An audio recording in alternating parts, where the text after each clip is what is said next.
Good afternoon, everybody. Molweni, Dumelang, Sawubona, Goeiemôre almal. This is a strange time, and it's strange things that we're doing as grain producers in this country. We're very familiar how to produce grain and to how to feed people, but this thing about Zoom and virtual meetings are something that we're not so familiar with. But this afternoon, we're going to try our best to help you to understand where we are as an organization and to give some information through to the producers in South Africa. We unfortunately can't visit you this year. Last year, we will be traveling all over the country to visit you and to see you face to face. But this year, it's very difficult. We've got regulations, and we don't want to risk our farmers' lives and their loved ones by traveling around, and especially the team that usually goes around. So for this reason, we've got a virtual meeting, and I really trust that you're going to also get a useful information in getting together like this. And I know sometimes you sit alone there in your bakkie or somewhere on the farm over your phone, or you're somewhere at one of our regional offices, but we really want to ask you to interact. We've done this for the first time yesterday with the Western Cape farmers, and it actually went very well. So we want to encourage you to please participate. If you want to ask a question, you can put up your hand. I'm going to share with you what is the program that we're going to do, but we're going to allow you even to put a little question in the chat box. And the people that I've got with me in the studio here to help us to answer some of the questions are our Vice Chairperson, Ramodise Monaiza. He's with us, Dr. Dirk Strydom, who is currently the acting manager of our Farmer Development Program. And then we've got Jeremiah Matabula. He's one of our Dagbestuur members, our executive members, and he's farming there in the Mpumalanga area. So welcome, Jeremiah, to you. And then we've got a new face here today, and this is the gentleman that we have appointed as our manager for farmer development, and he's going to walk in the trail that Jane has created for us. So Sandile Kabalala, welcome to you. It is great to have you here. And maybe you just want to say hello to the people if possible, and maybe just where you're coming from and when are you going to start? I think this is something that we all want to know. Certainly. Thanks, Yanni, for the kind introduction. So I joined Grain SA starting next month, the 1st of March. And just to say thank you to you as the farmers, because I think this opportunity exists because we are here to serve you. So I think in the past, I have been involved in the sector for about 20 years now. Started out as a young agronomist producing sugarcane. But I guess life has taken me to so many areas and through so many opportunities. But I joined Grain SA at the moment from the Agricultural Research Council, where I've spent the past 7 years working on farmer development, advisory services, and extension. So yeah, I look forward to learning from you, to supporting you, and to serving you. I guess the next couple of years for me will be a learning curve to just understand your needs, your challenges, and how we can improve and strengthen our case for the areas that are seemingly working well. Thank you. Great, Sandile, thank you very much for that, and welcome also in this fold of grain South African farmers specifically, and we're looking forward to your contribution. We are in a very critical phase in our country's history to really step up with our grain production amongst our farmers, and this is why we desperately need you. So thank you very much. I'm going to ask our Vice Chairperson to do the official welcoming, and after that, I'm going to ask Dr. Dirk Strydom to just share with us where are we in terms of our Farmer Development Program, what have we done this past year, and then we will have a question and answer session that we're going to ask you to please ask your questions, and we will even have interpreted services here. I hope these gentlemen can all help me, and there's some ladies here in the back, so Elzina and Ikageng and Patricia is also here in the background, and they will help us if we need translation services. And thanks to those who are interpreting at the moment. I hope that you can follow properly and that the sound is good, that you can understand where we're going and what we're doing. After that, we're going to have a short break just for you to maybe grab a cup of coffee or something that you've got close by. So after the break, we're going to ask Patricia to just share with us something about our marketing and levy structures and how we organized. And then I'm going to close the session then with just some general things that Grain SA is busy doing with. What are we looking at, especially within our executive and on a national basis, to just help you farmers to understand what is the bigger picture and the macro picture that we've done. We at the regional meeting, and normally we sing and we dance and we have a lot of chat and all of those things. So before I'm going to do the welcomes, Ramodisa, I'm just going to ask Alfred Gondo. He's one of our farmer members to just open the meeting for us. I think he's at Nooit Gedacht. So Alfred, thank you very much for being willing to do that. And I'm going to now pass over to you to do the official opening for us. And then we will ask our vice chairperson to do the welcoming.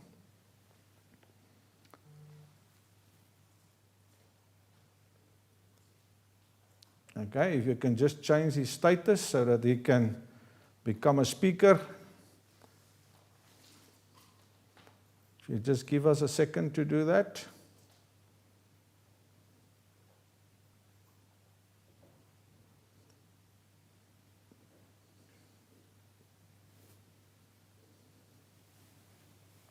Okay, is Alfred there?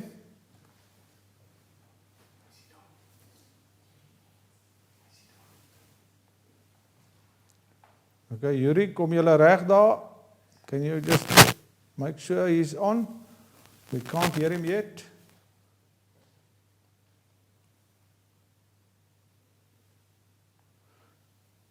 Okay, while they're battling then with the technology on that side, oh, there he is. I believe he's on his way.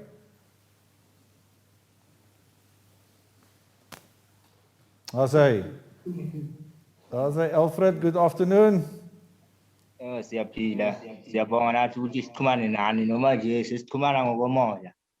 Siyaqala thina ngapha sizovula ngomthandazo.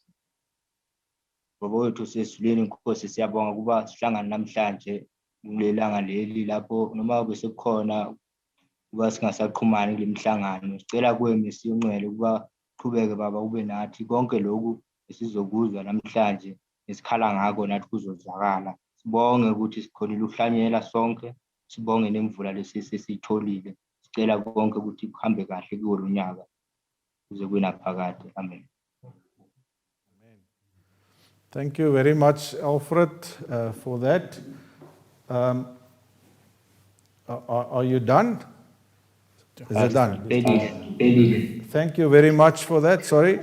I'm going to pass over then to Ramodise to just do the official welcoming, and then we're going to continue with the program. Thank you, Ramodise. Oh, thank you, Ntate Yani. And let me take this opportunity to welcome all our members. And just to say hi wherever you are, guys. I know that you are so happy because of the rain that we are presently receiving, and we have to thank God for that. Let me firstly welcome all our executive guys who are with us in the studio, and all our executive guys, wherever you are, Ntate Polo, Alfreda, wherever you are, and Patrick Stirman, and then Sabea and Tate Israel Muthabane, and the others who I didn't mention, guys, you are welcome. We know that you are doing hard to make sure that Grain South Africa is going forward.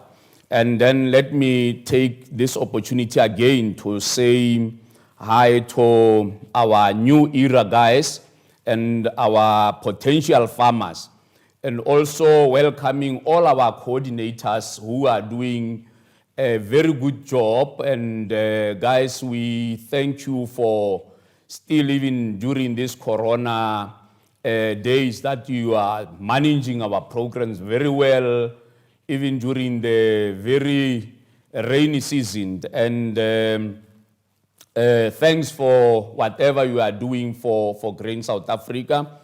I'm also taking this opportunity to welcome our media guys and our guests, and also to our new guy Sandile, that you are welcome, my brother, in Grain SA. Hopefully you'll do wonders for us. And guys, we are in a situation that everybody is panicking. We've got corona, we've got a lot of rain. In some of the areas, we've got floods, and I'm sure farmers will agree with me that we are struggling with weeds presently, but those are things that it's over our control. You see, we are so happy that the rain, it's raining this year, and hopefully we'll get a good harvest. Thank you, Ntate Yani. Just a quick, how is it going in Northwest in terms of the production? If you maybe just say so short.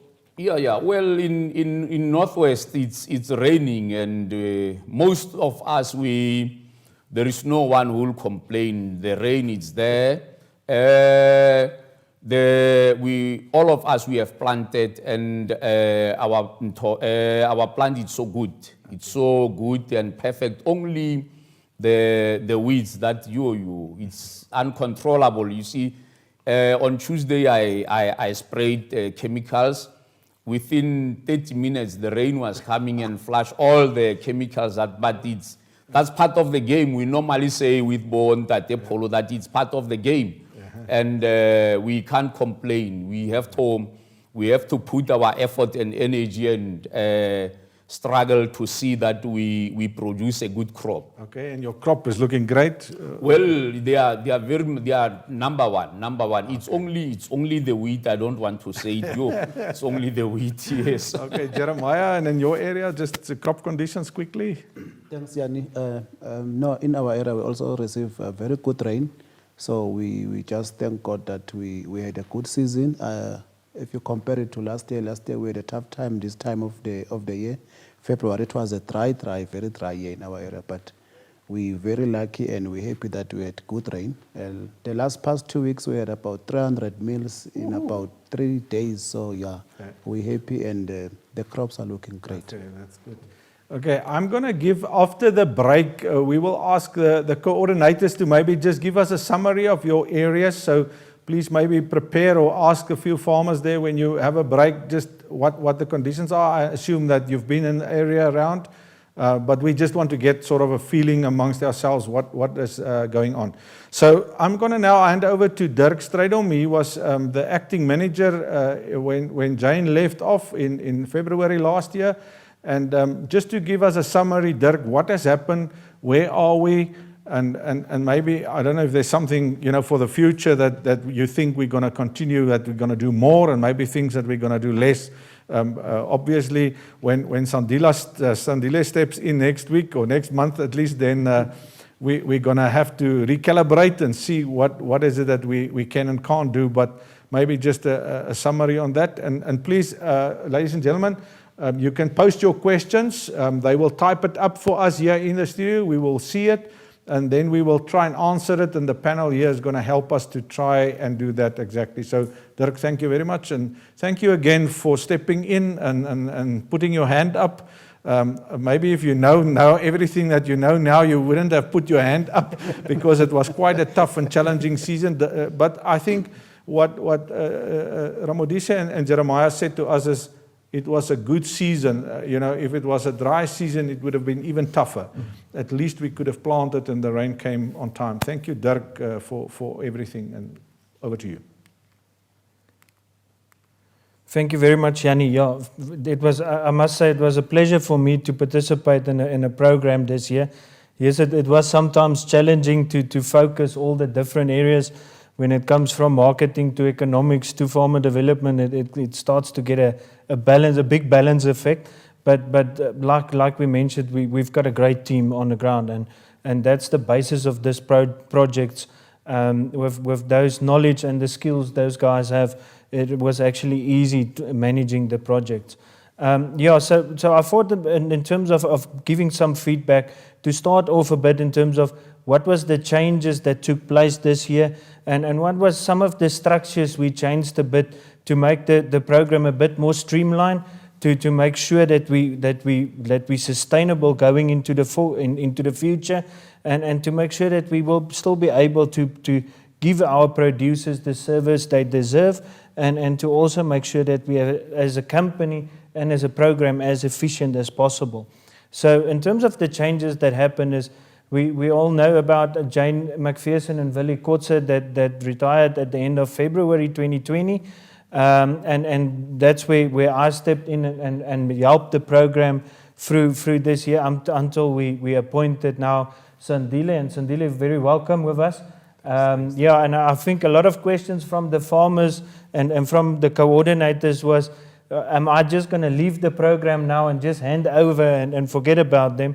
And I think that would be a responsible thing to do. So I will work very closely with Sandile and help him through the process to get in. But obviously it's very important that he comes with his own new vision as well. I think that's important for the project as well. So we're looking forward to that. And we'll definitely assist you, Sandile, going in. You won't be on your own.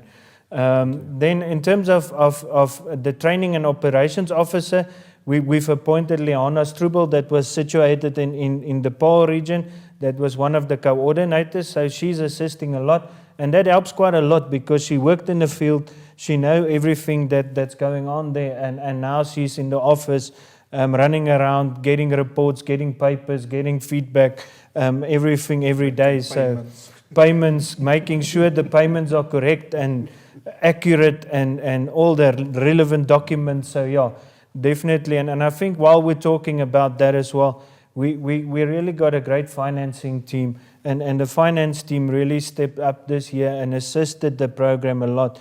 We had a lot of turbulent water that we need to go through in terms of making sure the new projects are managing correct and in line, and all the new requirements of documentations and everything is in place.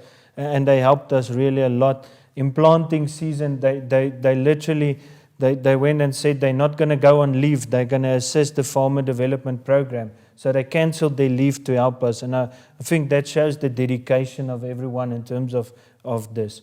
So that was a bit in terms of the management structures. And then if we go to the offices, so what we said in the beginning is a bit more streamlined, a bit more efficiency, trying to see how we can be more sustainable going forward, managing risks in terms of finances and all this.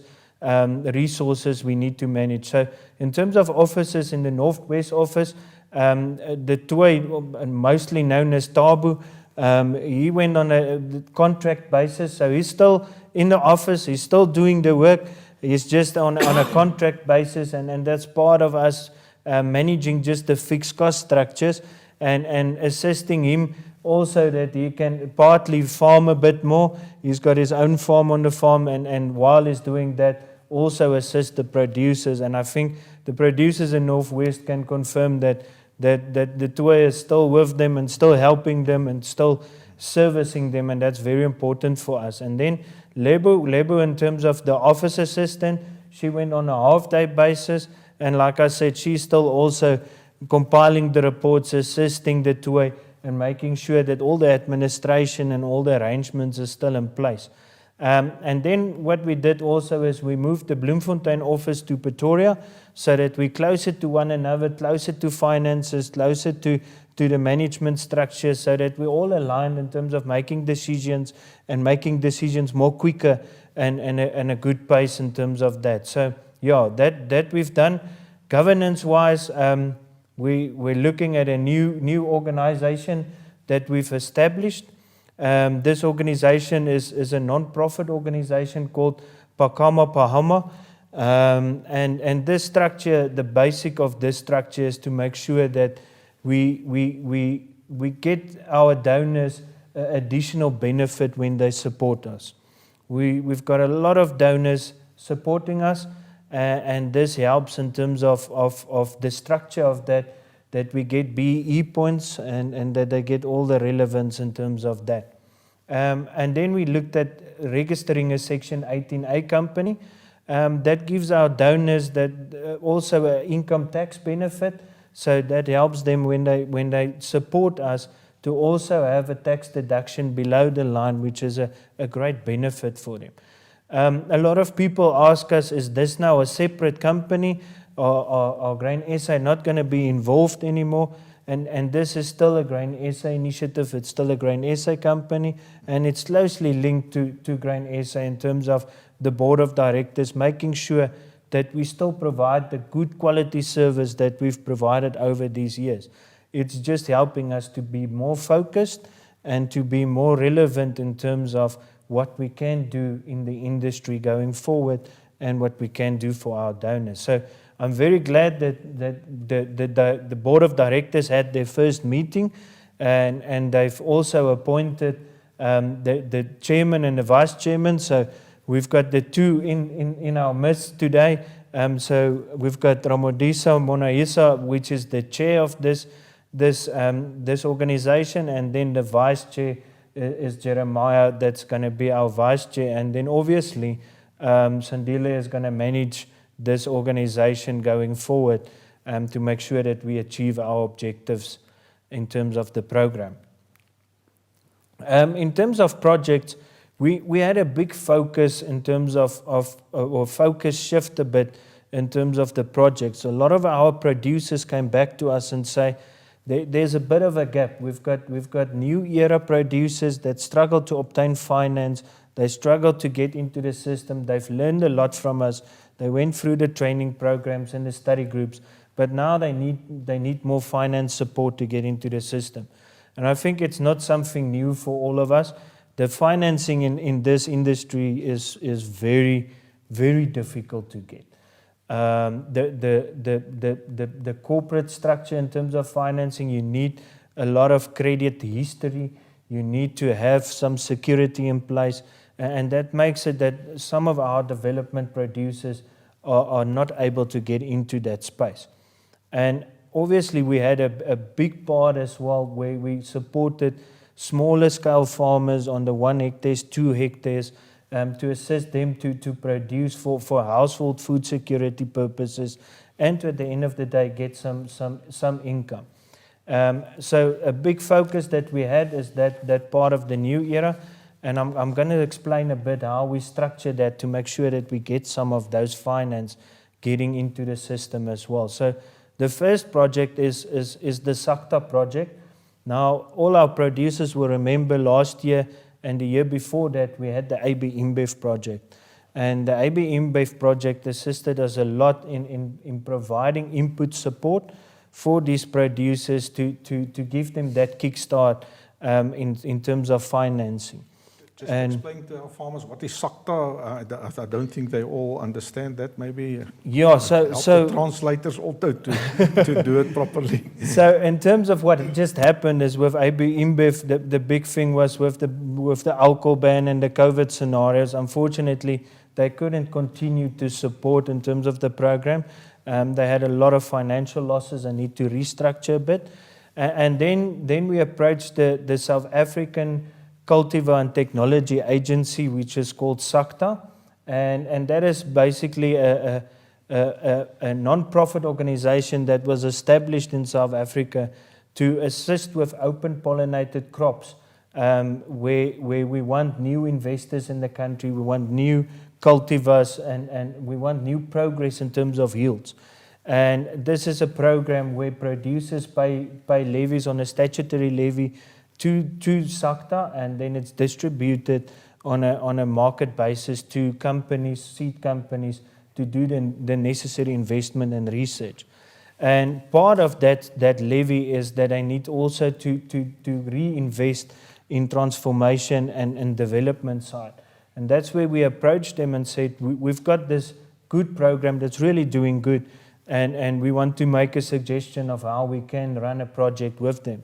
And we did an application to them, and they supported us, and they provided a large amount of 16 million to assist producers in terms of inputs.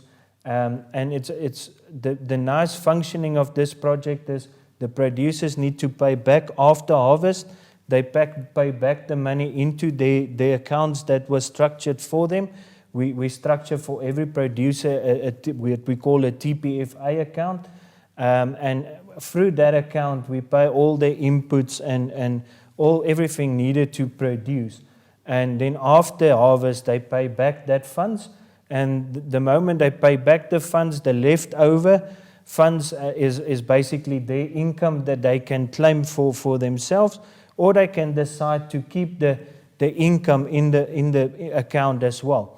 But what we do is, the moment they've paid back everything and it's back into the account, we utilize those funds for the utilization of the next year again. So if they're doing really good crops, they get back and they can produce next year as well.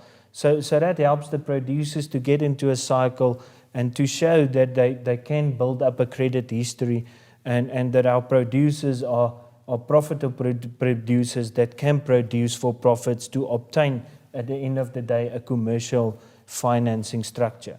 So in this program, we've got 28 farmers participating in this program, and I must say that this was a really good program for us. And I had this morning yet again a discussion with SACTA, and we this is not a once-off thing. We already got a 4-year contract, so we're really going into the future in terms of these projects and more on a long-term sustainable basis.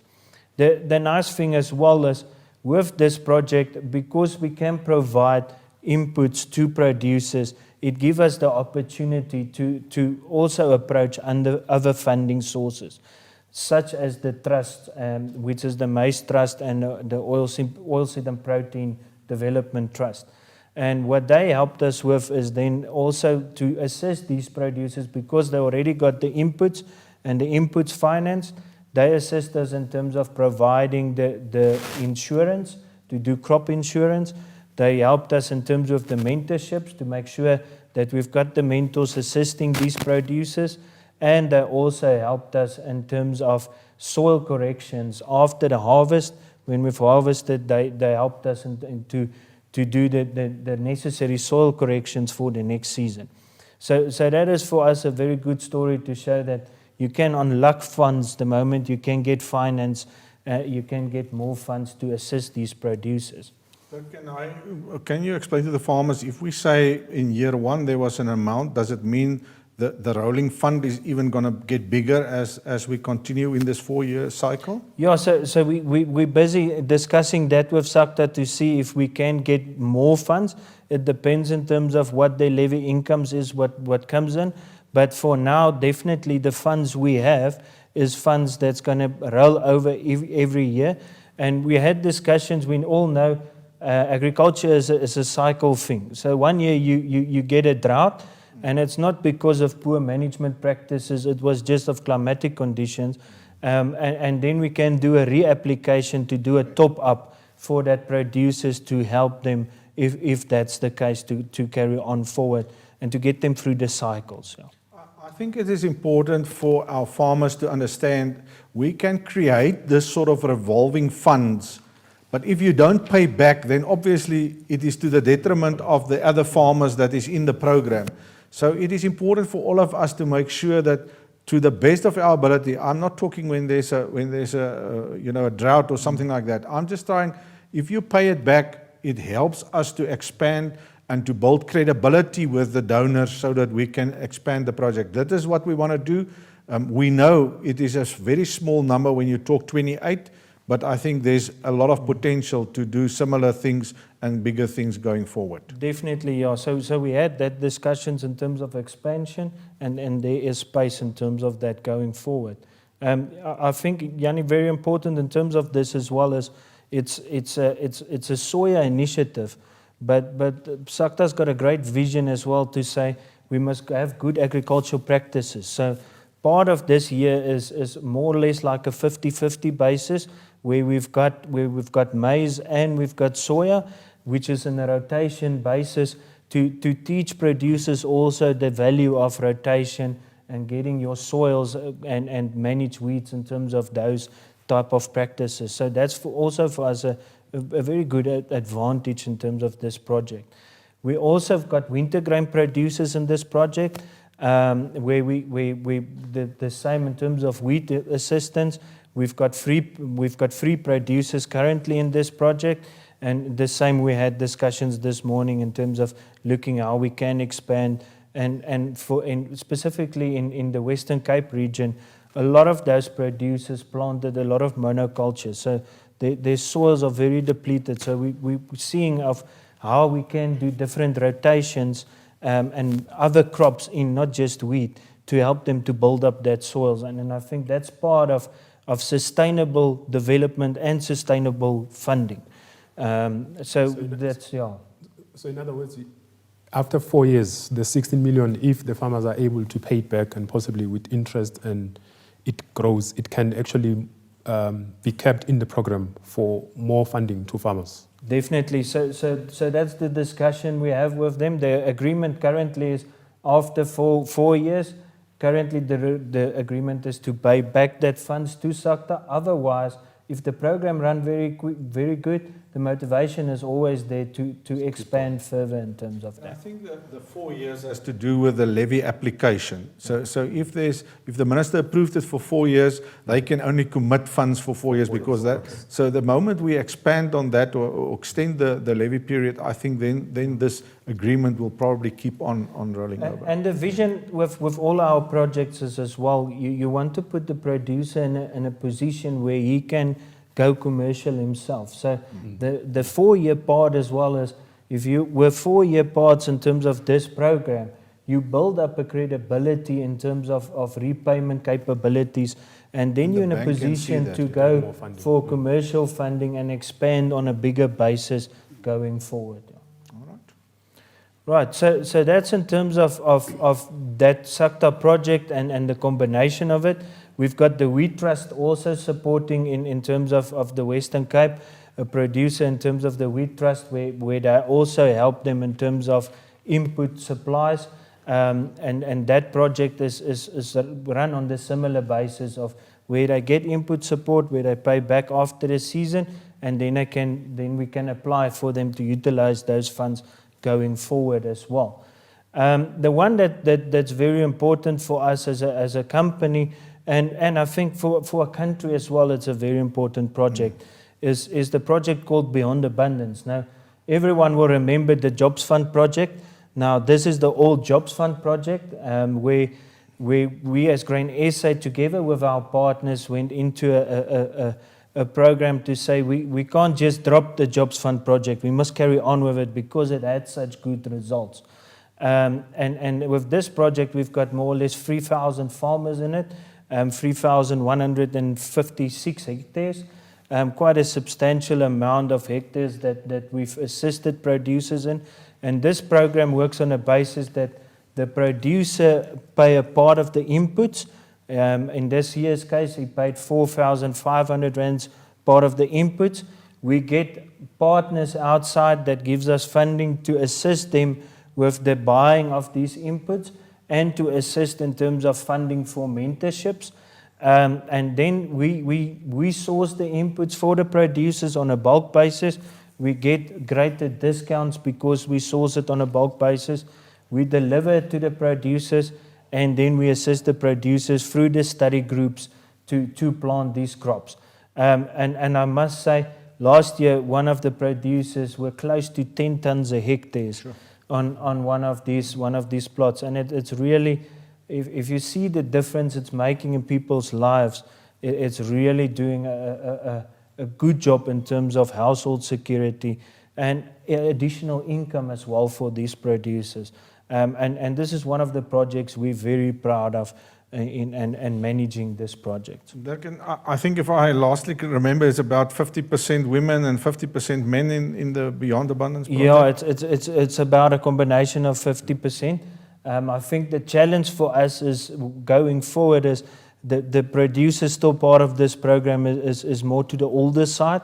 And I think that the challenge would be in future to get more younger people involved in terms of it.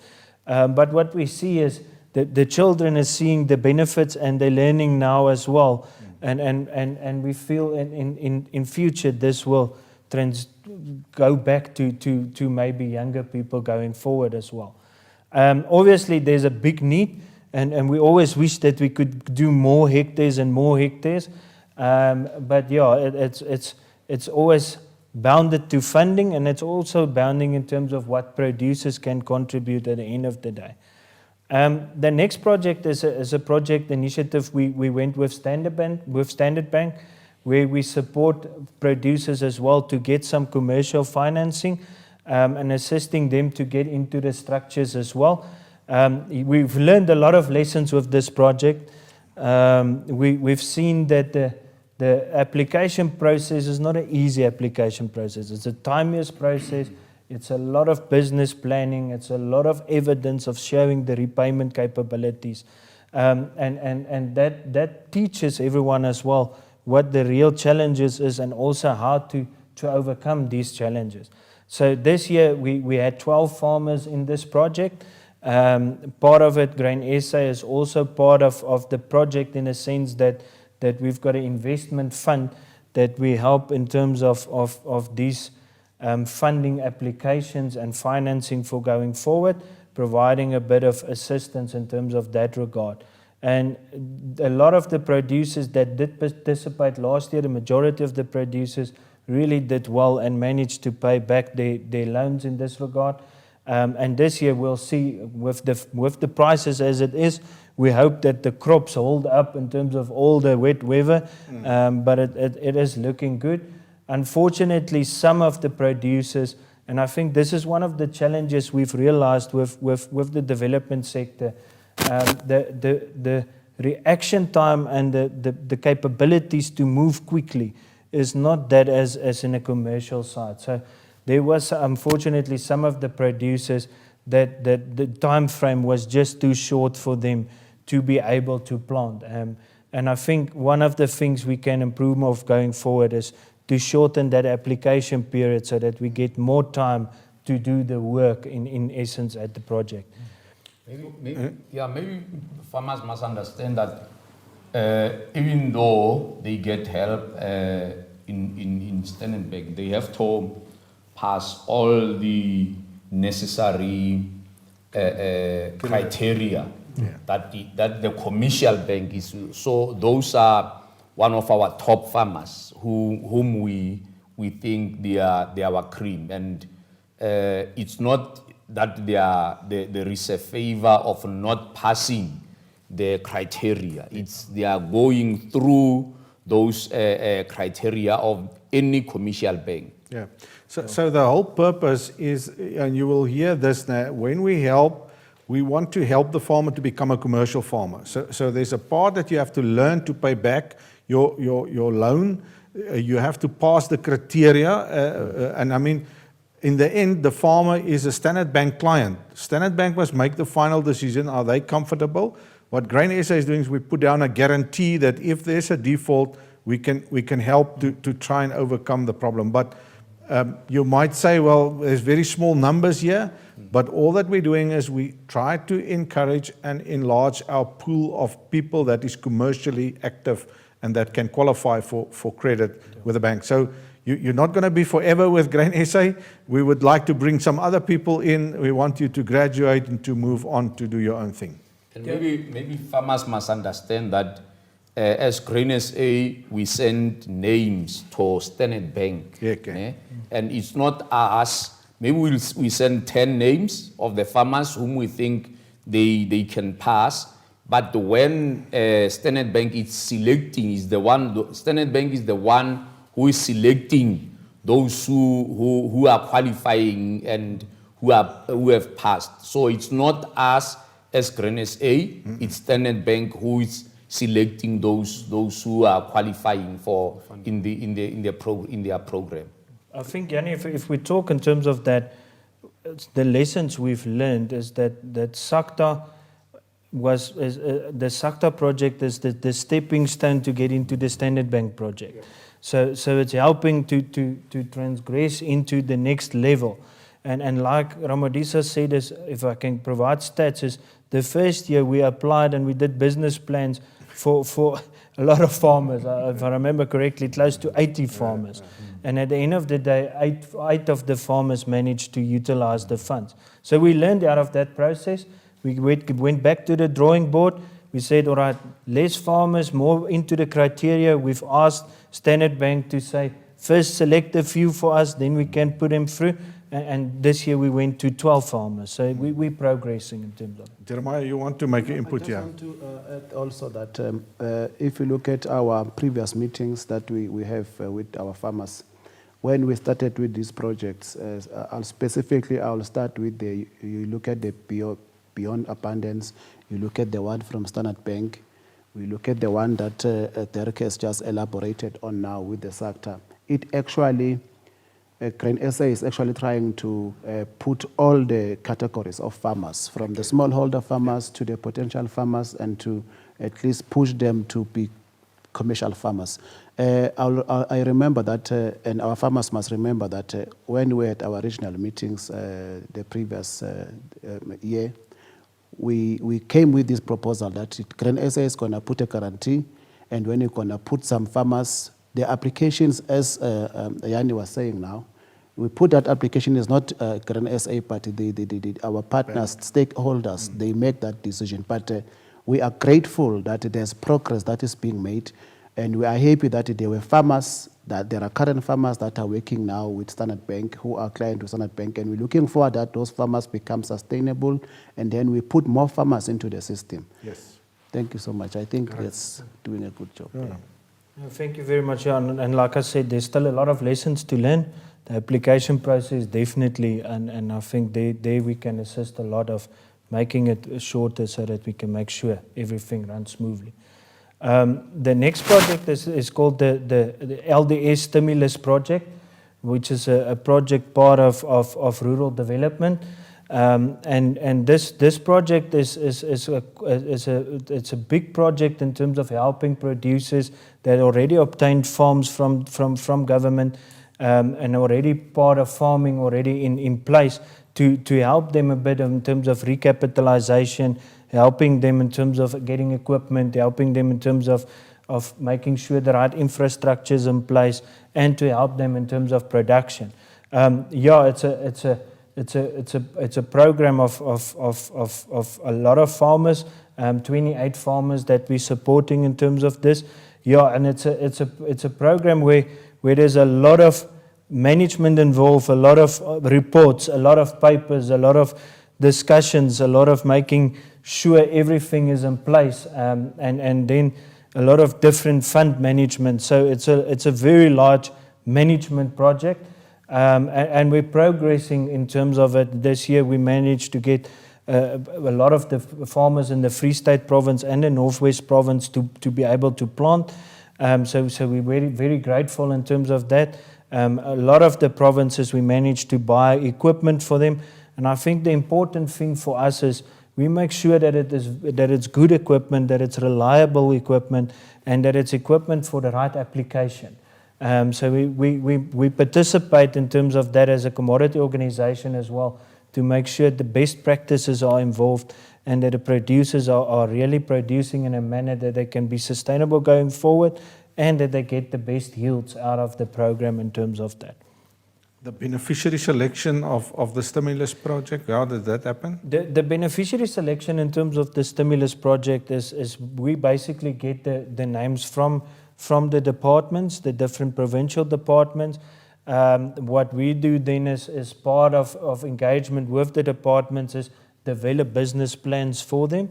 The business plans go then back to the department, they reevaluate it, and then they basically provide the funds given what was approved in terms of what their budgets are. And then it comes back to us, and then we get the mandates to implement it under government control to make sure that all the necessary things is in place, that the money flows to the right people, and then we manage the production side and managing to help the farmers. And I think for us the very important thing is the mentors that we appoint is not just involved with the production. They start literally from the beginning so that we make sure the equipment is the right equipment for the right production and for the right going forward, the phases going through.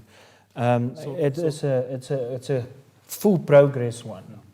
So this project, is it about funding Grain SA to manage the funding process for the farmers, or is it directly managed, the funds directly managed from the government side? So it's in two phases.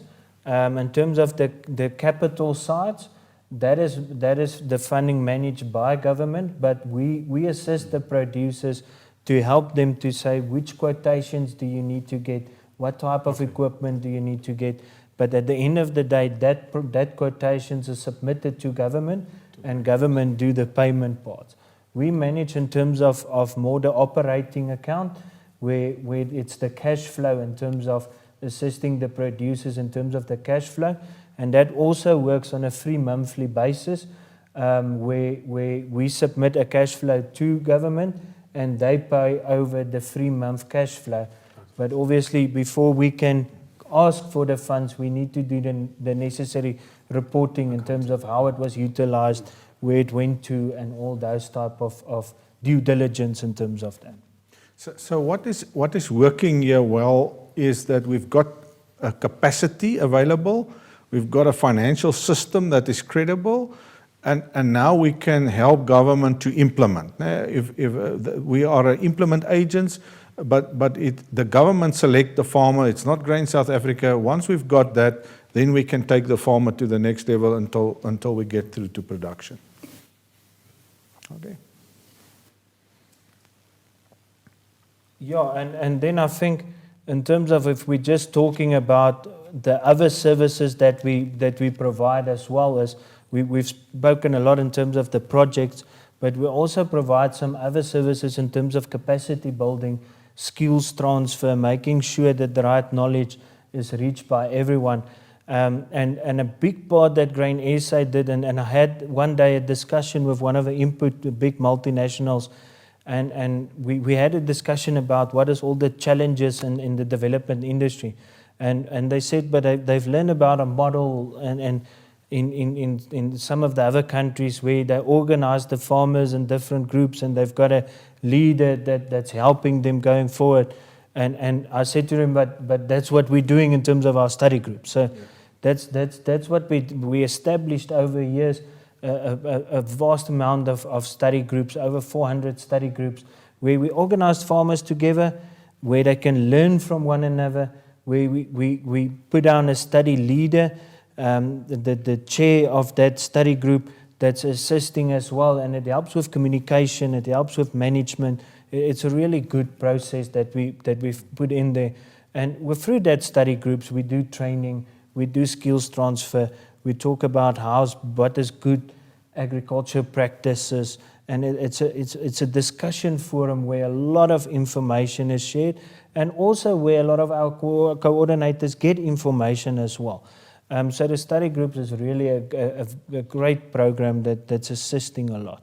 I think I want to thank, I don't know how many of the study group chairpersons are in the audience, but I want to ask the coordinators to convey our appreciation. I think during this COVID time, we really relied on those people to actually step up, and we're not remunerating them. They get nothing for this.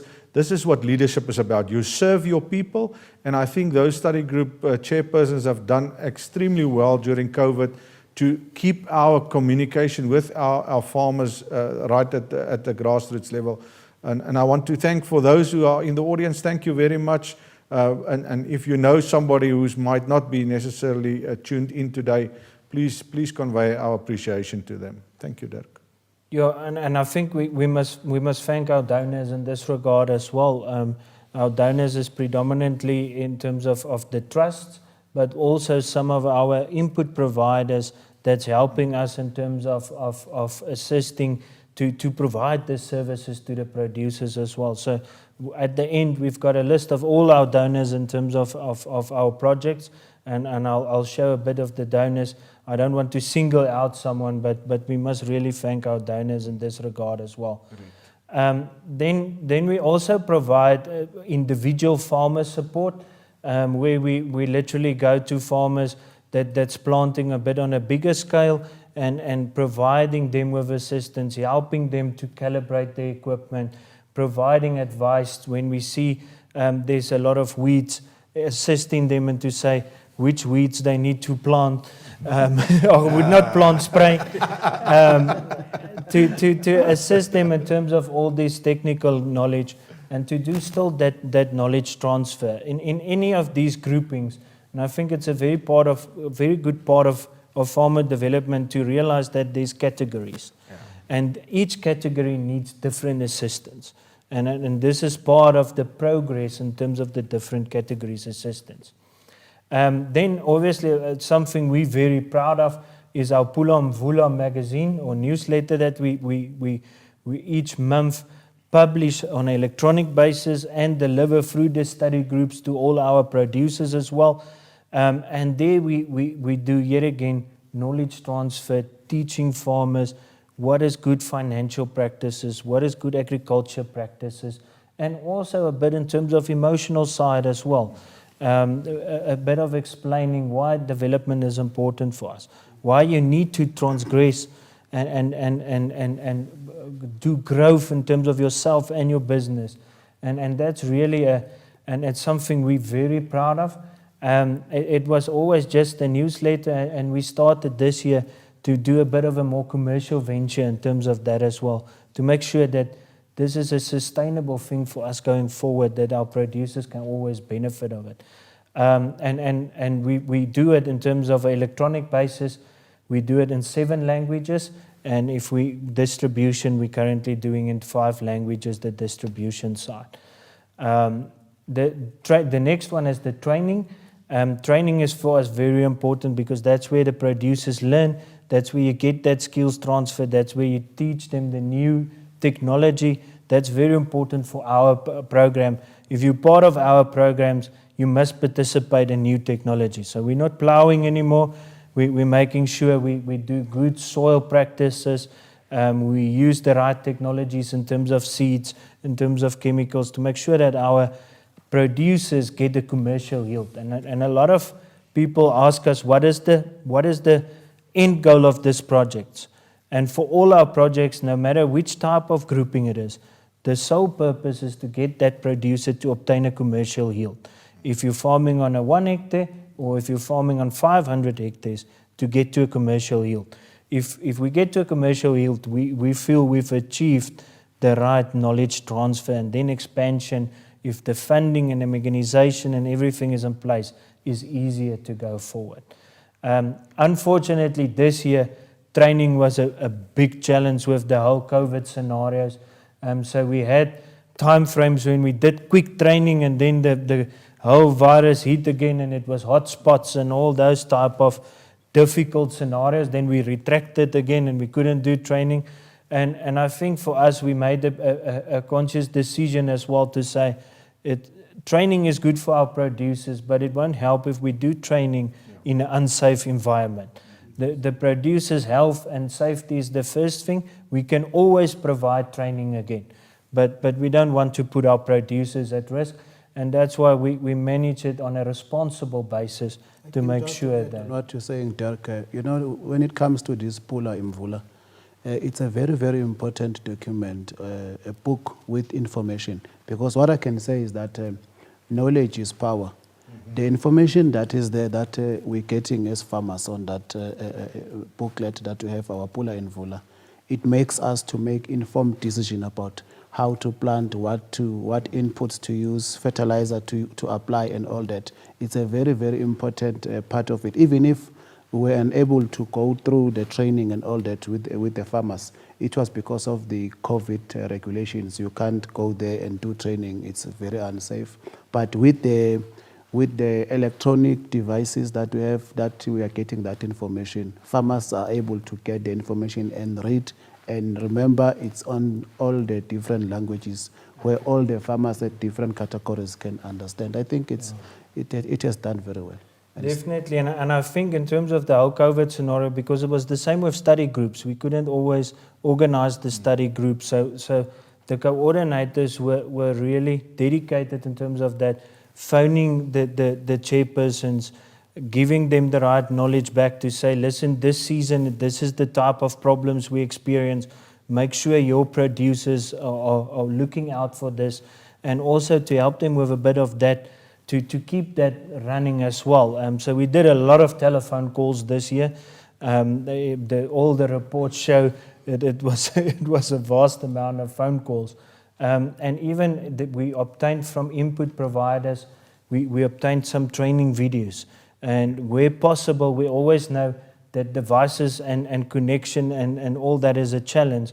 But there where it's possible, we distributed that as well with WhatsApps, making sure that they get at least that part of training as well going forward. Yeah, I think what farmers also need to realize is that COVID has brought about a change.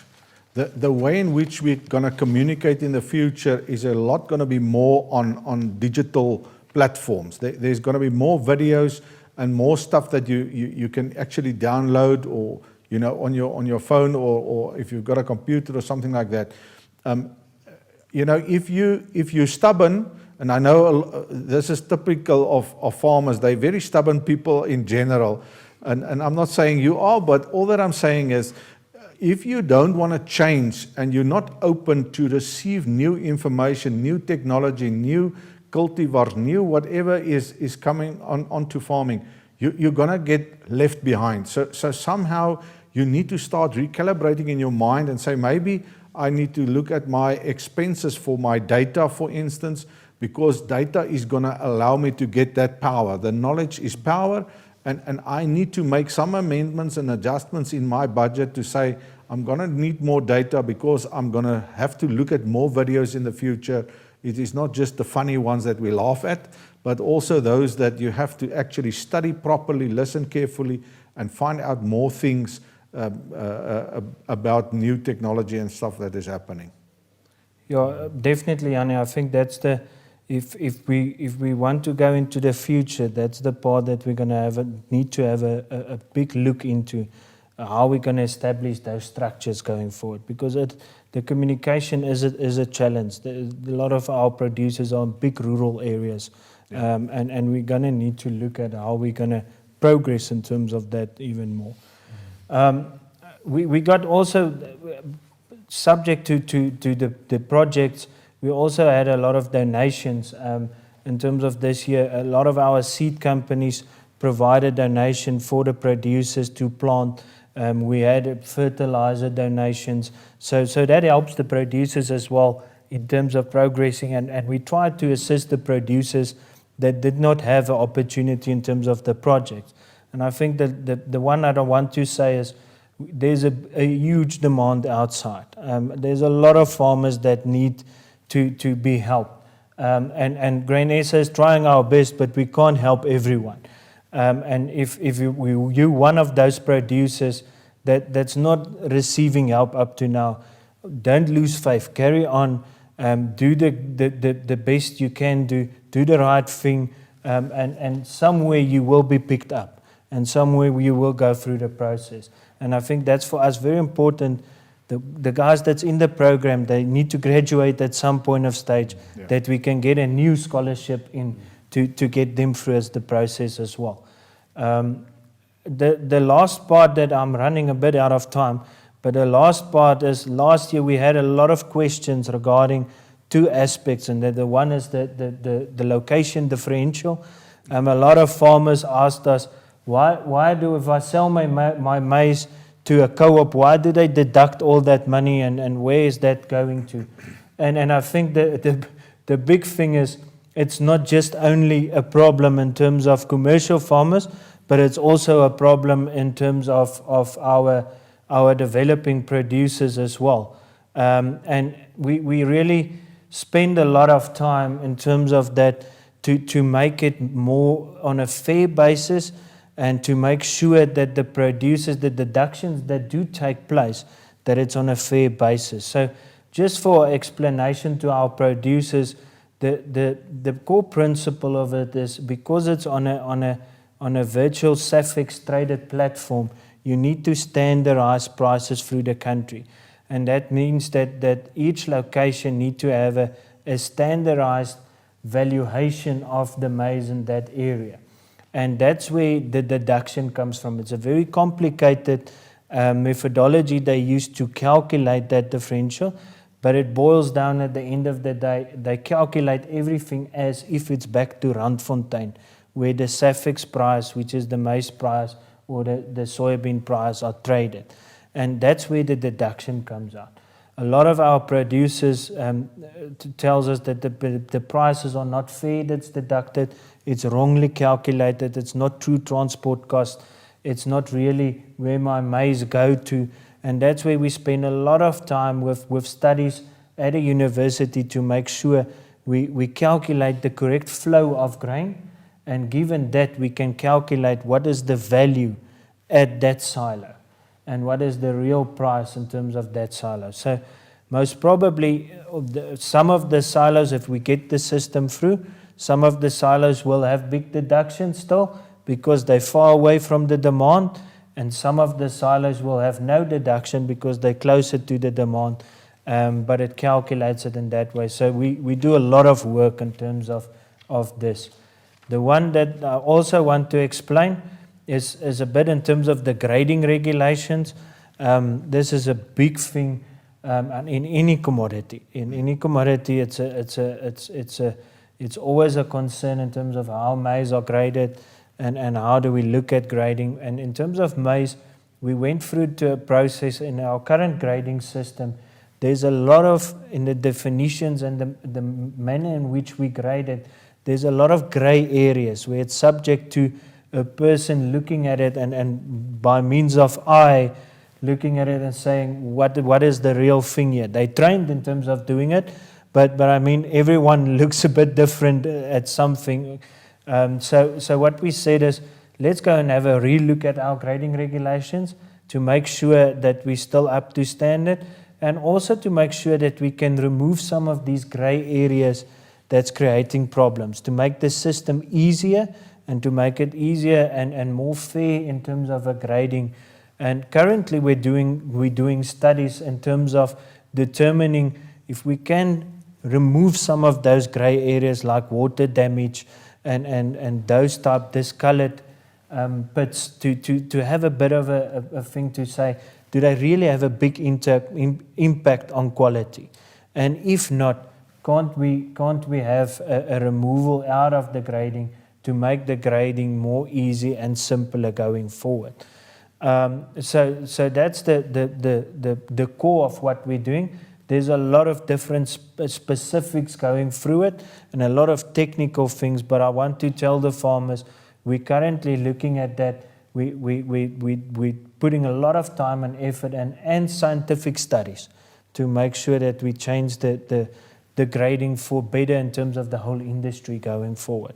Okay, but we're not there yet. We're busy doing studies, Yeah. and then we will negotiate with the buyers of the product to see what is it that they want, what is it that we can do, and we want to have a balance. It can't just be in favor of them, it must Yeah. also be in favor of the farmers. So Jannie, I think we did a lot of negotiating beforehand to say where can who move, and then we said, all right, let's get the facts and the scientific. And then when we've got the scientific data, we can go back to the drawing table to say, all right, what can we do and what can we do not? So the thing for the farmers here is what Grain SA is doing is looking at your interest when it comes to the grading regulation. Because if they say a YM1, a yellow maize number 1, let's say the grading changed that there's going to be lesser of YM1s and more of 2s, you're going to get lesser money in your pocket. So we need to make sure that it is fair and that you're not going to lose out, but at least that the customers are happy with what they're getting. And we had, I think, for the farmers in the Northwest Free State, those in Northwest last year towards the end, we had a bad season, late rains. There were some problems with the grading of our white maize number 1 especially, and the customers were unhappy. And now we're looking at it, how can we improve, but not to hurt you in the process. And this is what Grain SA is doing for you. If you're not a member, you won't know about this, and we need to make sure that we look after your interest. Jannie, I think that the second part of it that our producers must realize as well, this is not a quick process. It takes time to do this. It's a lot of negotiation, it's a lot of back and forth. And in order to get changes in regulation through, you need to have consensus in the industry. of all role players that this is needed. Then you can go and submit it for change in terms of the acts involved in it and to get the minister to sign off. And the minister will only sign off when there's consensus in terms of the industry. Dirk, and if there's farmers out there that is worried about the grading, they might have delivered to the silo and they thought it was like a nice maize, it looked good, and they delivered and now all of a sudden it's a 2. Where do they get the information on, how do they get skills to understand the grading? Is there courses that we can do? Can they, where can they find out a little bit more about this? I think, Yanni, the first thing we did is when we seen last year with all the grading problems and all the grey areas, we asked one of the specialists in the industry and one that really was part of the development of the regulations as well, to do some videos for us in terms of explaining visually explaining what is ones that would not grade and what is ones that would be fallen on a lower grade. And that videos we've put onto YouTube to get a bit of an idea how they're grading it and to get a feel of how they do it as well. The second part is we're busy now looking at doing some grading courses in the future as well. Up to now, we don't have it yet, but it's part of our planning going forward. In the industry. In the industry, it's available. There is institutions that's doing that provide that training, and you can establish it. We've got an agreement with them. If we get a few farmers together, they're willing for us to establish a day of doing that grading. And it's not just with maize, it's all the crops. It's all the different crops. Jeremiah, if you think about grading, I mean, you have to study and understand how to do your fertilizers and your chemicals and your calibrations and your density of your planting. Where in that sort of order is grading for farmers from your perspective? I think at some stage, as Derek is explaining, it's very difficult for some farmers who are delivering their maize to the silos because this grading, when they explain it, it's complicated. Some of the kernels need to be bigger, some kernels are smaller, and the reason for that sometimes it depends if you had drought. If it's not drought, it's about the input that was used in that process.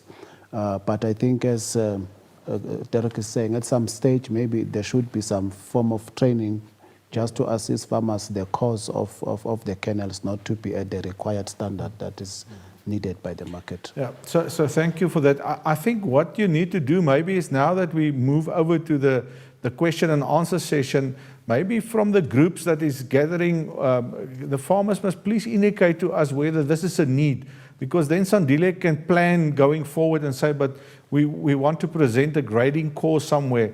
Guys, this is your money. This is your maize. You must make sure that you understand what is causing a YM2 or a WM2, because there's a big difference in the value of the product.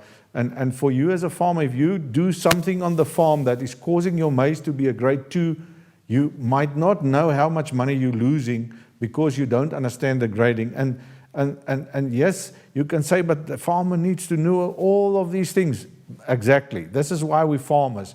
We have to do the whole spectrum and make sure all of that is working well. Dirk, I don't know how far you are from finish, but I want to see if there's some questions from the farmers out there after your closing. Yeah, Yanni, I think that my closing remarks is that we've got a real great team of specialists in our office. And if there's anything that you find challenging or anything you don't understand or anything that you see is wrong, if there's some of your inputs that's not reacting as it must do, then phone our offices and we're there to assist you in that regard as well. So we've got a team that's there to support you. Obviously, the team's going to ask, are you a member? We're a member-based organization, so we're going to serve our members. But they're there to help you guys, and they're there to assist where possible. So that's an open invitation to really talk to our economists, talk to our researchers, everyone's there to assist you in this regard. So no matter what the questions And, is. and Ramodise, the farmers are also welcome to contact our executive members in the area. If they got a problem and they might be, I don't know, scared to phone the office or not sure whether they can get in contact or maybe, but the executive are there as leaders to serve. The farmers can contact you. Yes, of course, Ntate Yani. We are there as the executive, and farmers must not be afraid of phoning us with any problem that they are facing. You see, in most cases, farmers will just keep quiet, and you will realize after a while that a certain farmer has this problem, and we are there as their executive. They've elected us for that. We are there for serving them and to address the problem that they are facing. They must definitely do that. Yeah, I think about a very simple thing of if you have to buy chemicals and you're not sure whether you pay too much or not, we do a monitoring of the chemical prices and we can immediately give it to you. If you look onto the website, and this is why I said you must get your data sorted out so that you can access the information. Then you can say, listen, you want to sell it to me to 100 Rand, but I see the average price is 50 Rand. How can you charge me so much? And this is giving you information, which is power, like Jeremiah said, and that will help you to be more sustainable and profitable. So there's no excuse. Even the seed prices, the fertilizer prices, we monitor all of those so that you can benchmark whether the guy who's selling it to you is doing at a decent price specifically. And all right. I think that's why Grain South Africa it's there. It's dealing with all the grain, whatever the challenges that they are facing. Grain South Africa is there to address the problem. Yeah. All right. So Dirk, thank you very much for giving us a background where we are, what are we doing, and again, thank you for batting through this year. It was quite a challenge to you, but I think you've also learned a lot about our farmers and what we're doing. And this is really encouraging for us to help farmers to develop and to emerge and to become commercial in our endeavors as an organization. We're not just here to try and see if we can cover as much as possible numbers. We want to make sure that we deliver somebody who can be sustainable going forward. There was a remark that somebody typed up there that says grading is important. We should be able to justify to the silo manager that the sample is a YM1 or not a YM2. Now, as I said, if we are graduating in terms of our skill base, initially we probably had a lot of discussions around fertilizer. And Sandile, I think you should take note. There's a growth here in the development that we're now moving closer to the markets, to the money-making side of farming, and not just to the production side of things. Goed, so Bernard, ek sien Bernard Dirks, he's there from the Western Cape. Do you want to ask a question? Bernard, can you make him there a panel member or something that he can get in? I'm glad that the people from the Western Cape is also dialing in today. Is he on? Yep. Bernard, if you can hear us, you're welcome to ask. I see you've got a question around SACTA. So please, if you can start engaging. En jy is welkom om Afrikaans te praat ook, Bernard. Ek kan vir julle help met die vertaling hierso.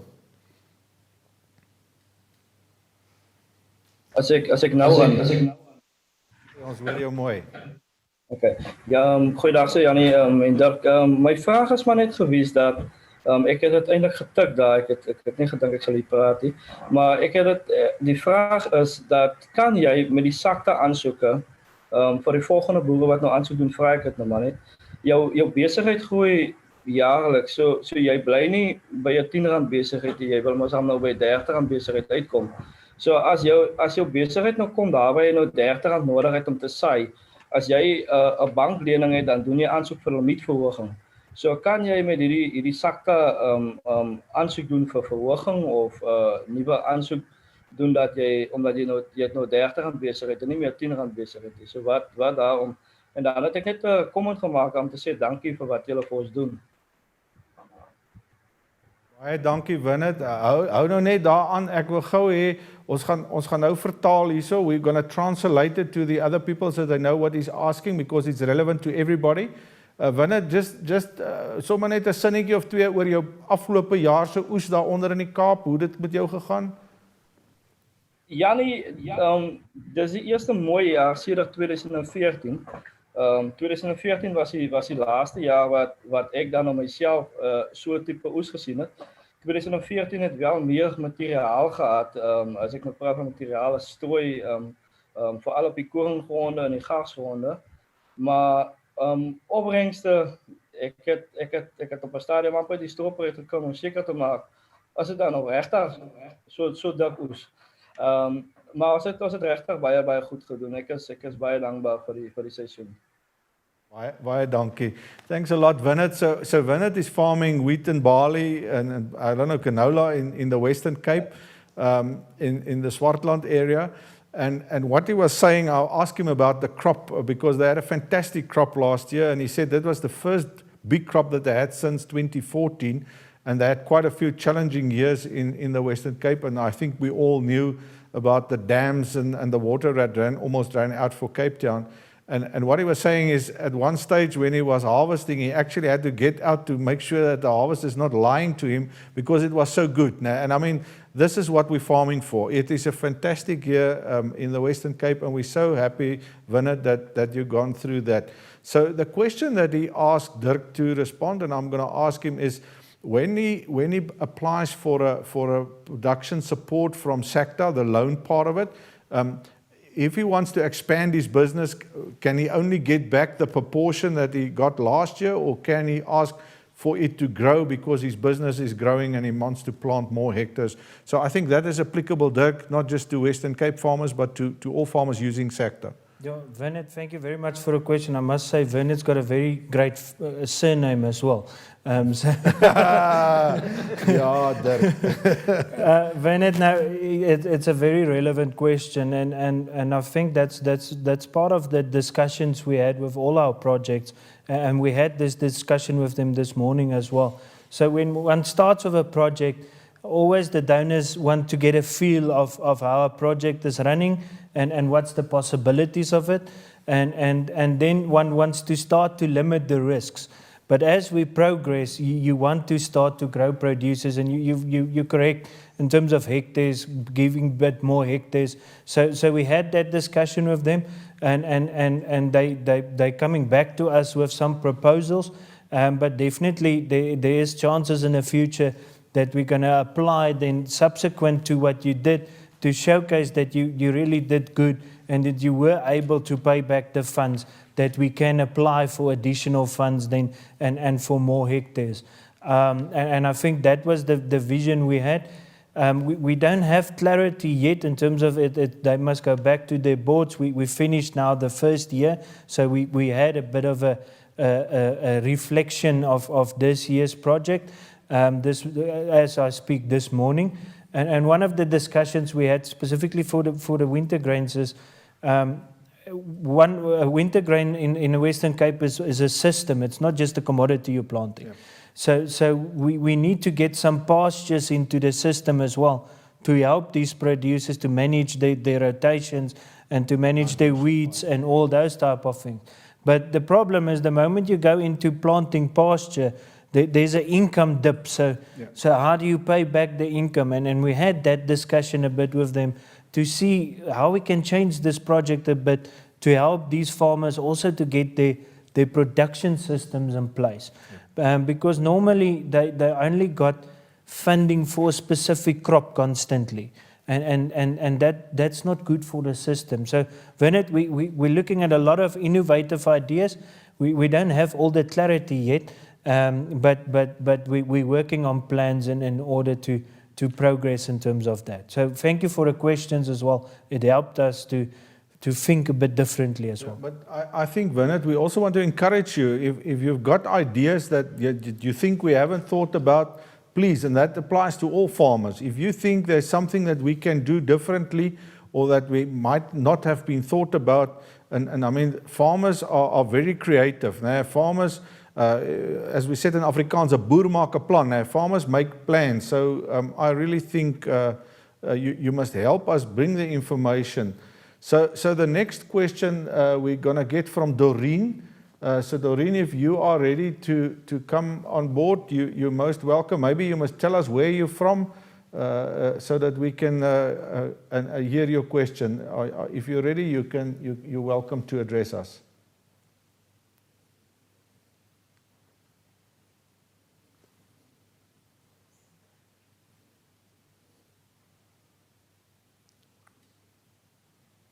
Jy lag gekry. Doreen, you're still muted. Can you just unmute your screen?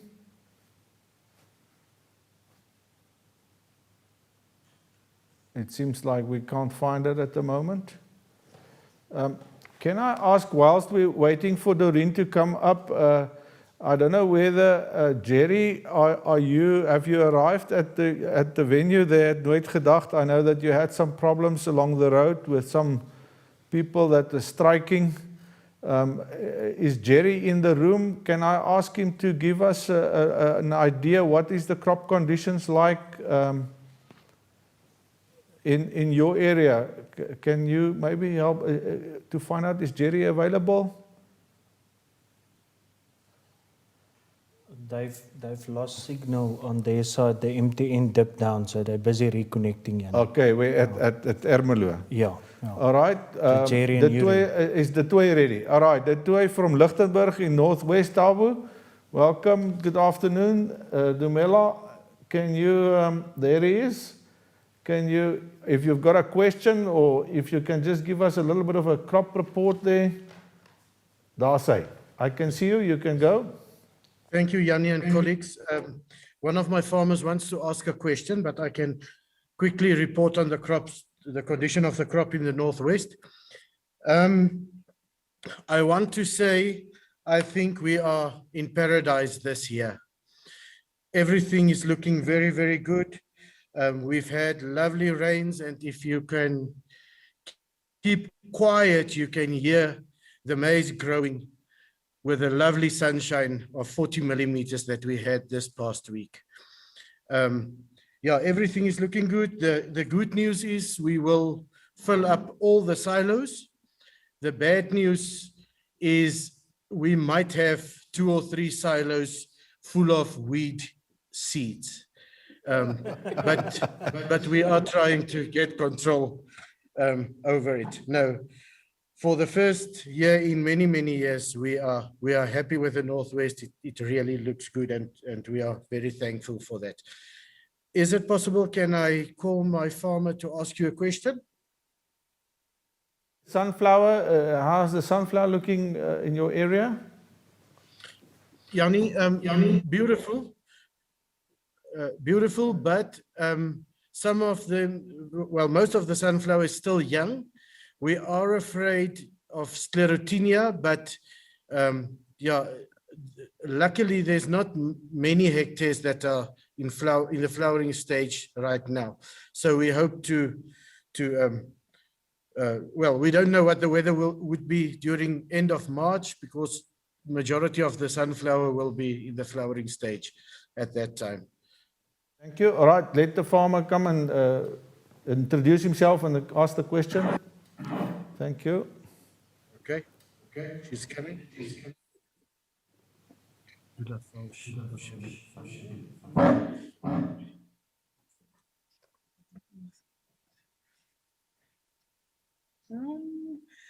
Afternoon, Tate Jani.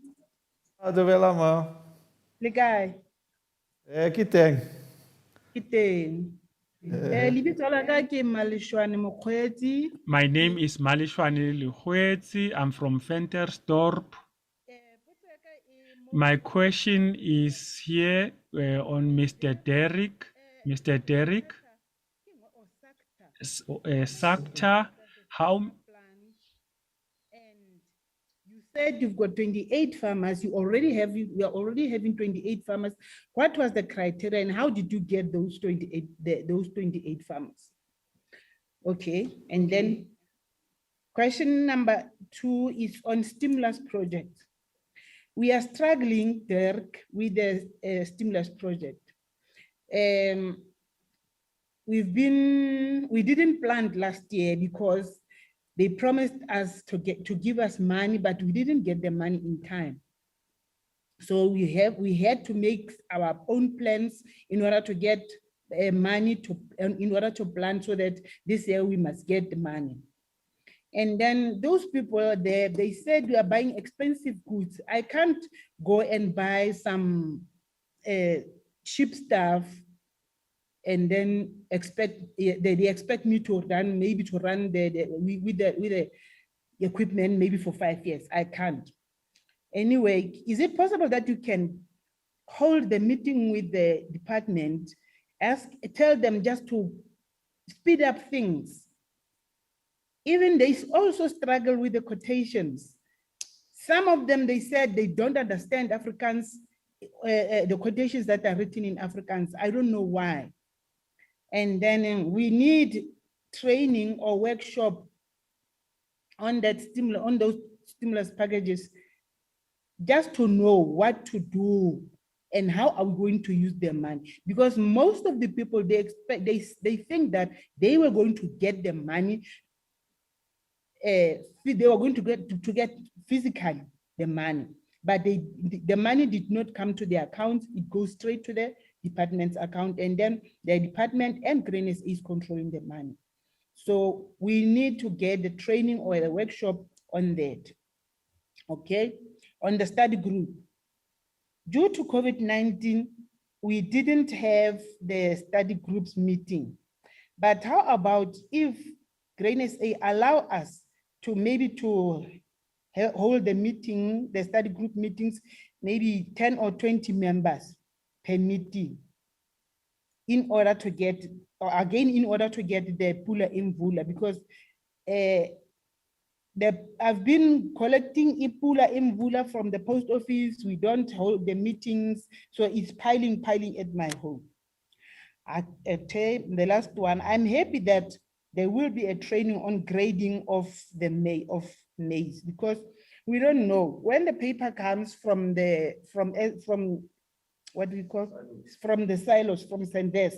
You just see WM1 or WM2. You don't know how did they come to WM1 or WM2. Thank you very much in that. Thank you very much, Ma. There's some great questions. So, Dirk, I'm going to pass the ball to you to start off. And I think what is great this afternoon is that Sandile is also listening in and understanding what is the needs, what is it, the direction that the farmers are indicating that we need to move on. So Dirk, let's start off with you on the SACTA selection and then to the stimulus. Yeah, thank you very much, Yanni. The SACTA selection was purely based this year in terms of the SACTA's primary product, like we explained, is soybeans. And in terms of the soybeans, our coordinators went back into the field and we checked on our systems, and we checked in terms of the producers, who's the producers that managed to plant soybeans in previous years and have got the capability and the capacity to plant soybeans on a great level. And that's where we started off in terms of that. So it was purely based in terms of soybeans. And if there's more producers that's got the capabilities and the equipment to go on in terms of soybeans, we had the discussion this morning that there's a possibility that we can even expand on that hectares going forward into the future. So that was the first selection criteria in terms of what's the capabilities of planting soybeans. Yes, we did limit the hectares in terms of soybeans this year because the soybean is a thing that you need to plant, and it can be a crop with a lot of risk involved in it.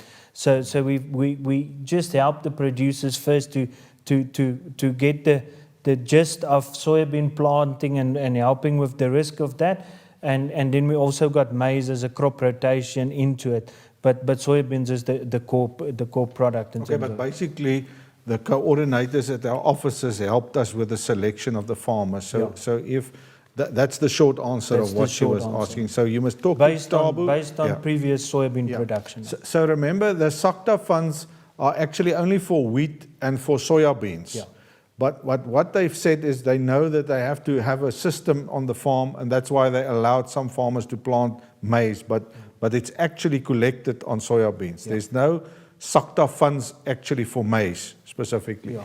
But this is the first question, all right? So the second question, Doreen, yeah, that's if you'll see there's a lot of gray hair here in my beard, and I'm still young. And I definitely agree with you. The funding was a big challenge, and the flow of funding was a big challenge, and to get the funding in time. So Grain SA took a lot of time to make sure that the funding must come in time. We also put down deadlines to say after these dates, if we get funding, it's not feasible for producers to plant.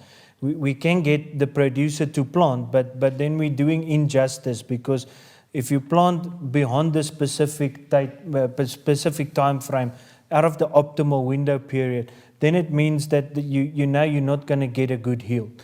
And that means the great opportunity this producer had to get a kick-off, we diminished about not planting in the right period. And that was for us as important as for the producers.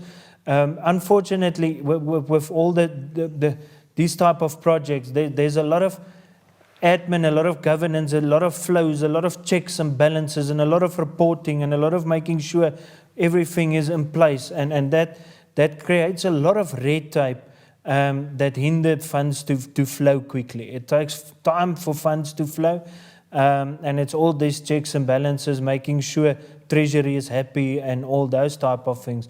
We had this week, we had discussions again. We had a whole week of meetings, every day meetings with every province, and yet again we explained that the flow of money is very important. We need to react quickly, and we need to get that right. So that's for us, definitely. I think in terms of the workshop, it's a great idea to get that workshops going, yeah. Okay, then on the study group, I think we can have smaller groups. If it's within the regulation, I think we can start having that, especially now that the regulations have eased a bit. So I think, Doreen, that's a great proposal. Maybe we shouldn't get all the study group members together, but maybe smaller groups. That is definitely something that I think we can look at. Maybe Gianni, just to explain to the producers how we looked at it is the moment that we went into lockdowns, then we cut back in terms of saying that's the signal that infection rates are very high and that we can't do study groups now as well. The same in terms of hotspots. Yeah. That when there's hotspots, we don't do study groups in that area. And if you look at the cycle last year, the moment that when we were in this big lockdown period, it was actually when we normally did our study groups. Yeah. Then when there was a relaxed phase, it was when it was in our planting season when we don't really do study groups.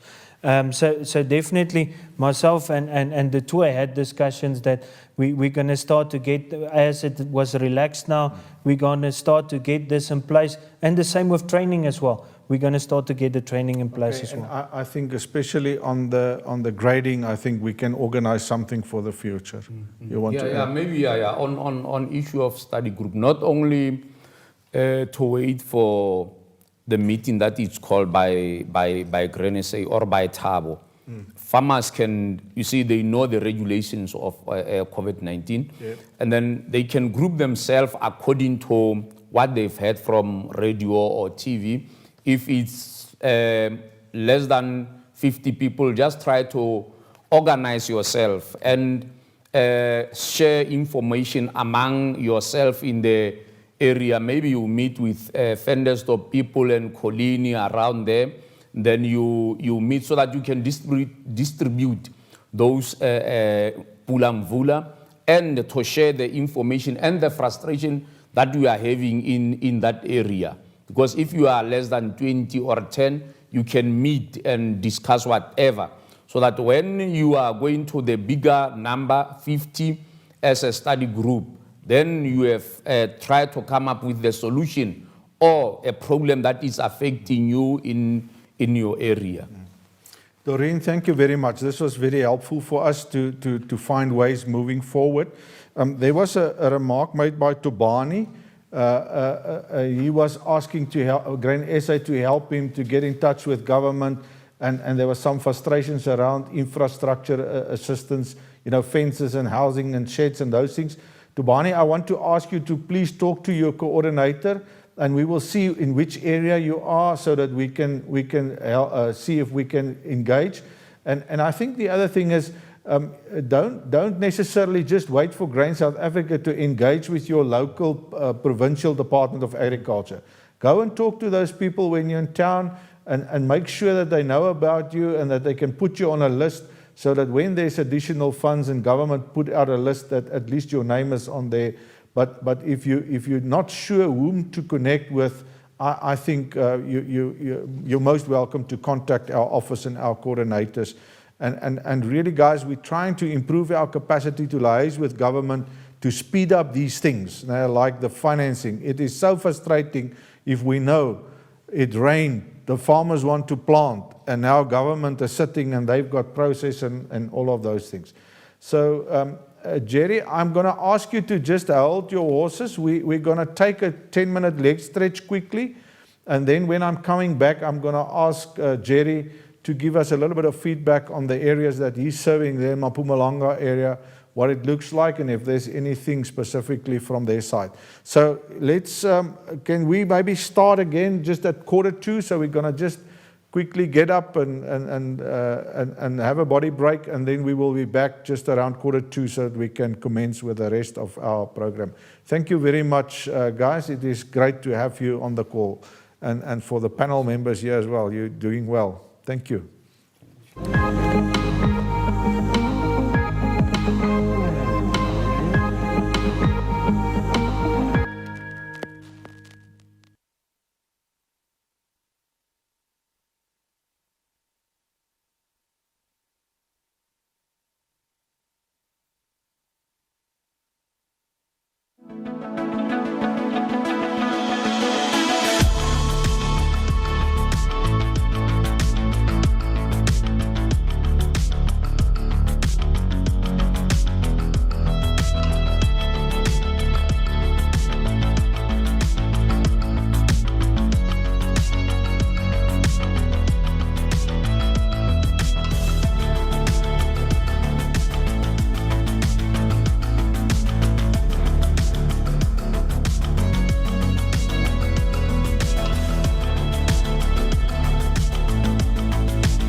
Goeiedag, my naam is Ion Gerber en ek is van Corporate Guarantee.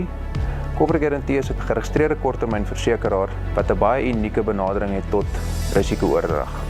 Risikobestuur is vir ons baie belangrik en ons glo dat kliënte baie waarde kan toevoeg om 'n bietjie 'n dieper ontleding te doen van hulle risiko's, om te verseker dat jou risiko's kan begin omskep in volhoubare welvaart. Corporate Guarantee se produk dien as selfversekeringsfonds en skep 'n geleentheid om verskeie risiko's te bestuur in die lang en kort termyn, asook om finansiële hulp te ontvang vir die besigheid in die moeilike tye. Premies wat betaal op die polis akkumuleer in jou eie risikobestuursfonds wat kan gebruik word om enige besigheidsrisiko te bestuur. Indien daar geen eise is nie, bou jy steeds jou eie fondse. Risiko bly die kern in die uitreiking van die polis. En indien die polis reg aangewend word, hou dit ook vir die polishouer belastingvoordele in. Die standaardproduk gee vir die kliënt 20% se addisionele risiko-oordrag. Wat dit beteken is vir elke R1 wat die polishouer byvoeg, gee Corporate Guarantee 20% se addisionele dekking in katastrofegevalle. Die 20% se addisionele dekking kan ook vermeerder word na aanleiding van die kliënt se spesifieke behoeftes. Graan SA se lede kan hierdie produk aanwend teen spesiale tariewe en klomp addisionele voordele. Die produk is ontwerp om langtermyn winsgewendheid te bevorder en risiko's meer effektief te kan bestuur. Dit beteken in die goeie jare waar daar winste gemaak word, kan fondse in 'n voorbelaste risikobestuursfonds te plaas en dit dan aan te wend in die jare wat dit moeiliker gaan. Hierdie risikobestuursfonds bied die voordele wat 'n besigheid in 'n tweede asem kan gee tydens die afswaai van 'n besigheidssiklus. Polishouers word ook vergoed vir goeie risikobestuur deur middel van 'n kompeterende geenheidsbonus wat verdien sal word op die positiewe balans van die risikobestuursfonds. 'n Eenmalige fooi is betaalbaar op alle nuwe premies vir die addisionele dekking en daar is geen maandelikse hernuwing of kansellasie fooie betaalbaar nie. Die fooi word gebaseer na aanleiding van die hoeveelheid dekking wat verlang word, asook die risiko's wat onderskryf word. 'n Groot voordeel van die produk is die risikobestuursfonds kan as sekuriteit gebruik word waarteen daar 'n lening aangegaan kan word. 'n Maksimum van 90% van die fondswaarde kan geleen word teen rentekoerse so laag as prima -2. Hierdie skep die geleentheid vir die polishouer om steeds toegang tot sy kontantvloei te hê. So kontak ons gerus of besoek ons webwerf by corporateguarantee.co.za of by 011 787 9019.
Goeiedag, my naam is Ion Gerber en ek is van Corporate Guarantee.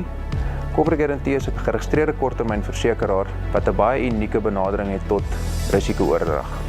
Risikobestuur is vir ons baie belangrik en ons glo dat kliënte baie waarde kan toevoeg om 'n bietjie 'n dieper ontleding te doen van hulle risiko's om te verseker.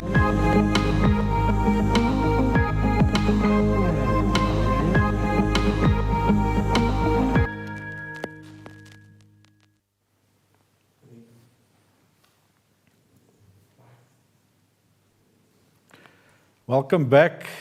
We're busy with the Grain South Africa regional meetings with a specific focus here on our farmer development side and the new era commercial farmers. We had a great first session. We've heard what the program is about at the moment, what other sort of challenges there are. There were some great inputs, and we've also got a feedback from some of our executive members here on the panel, and also from Tabu in their area.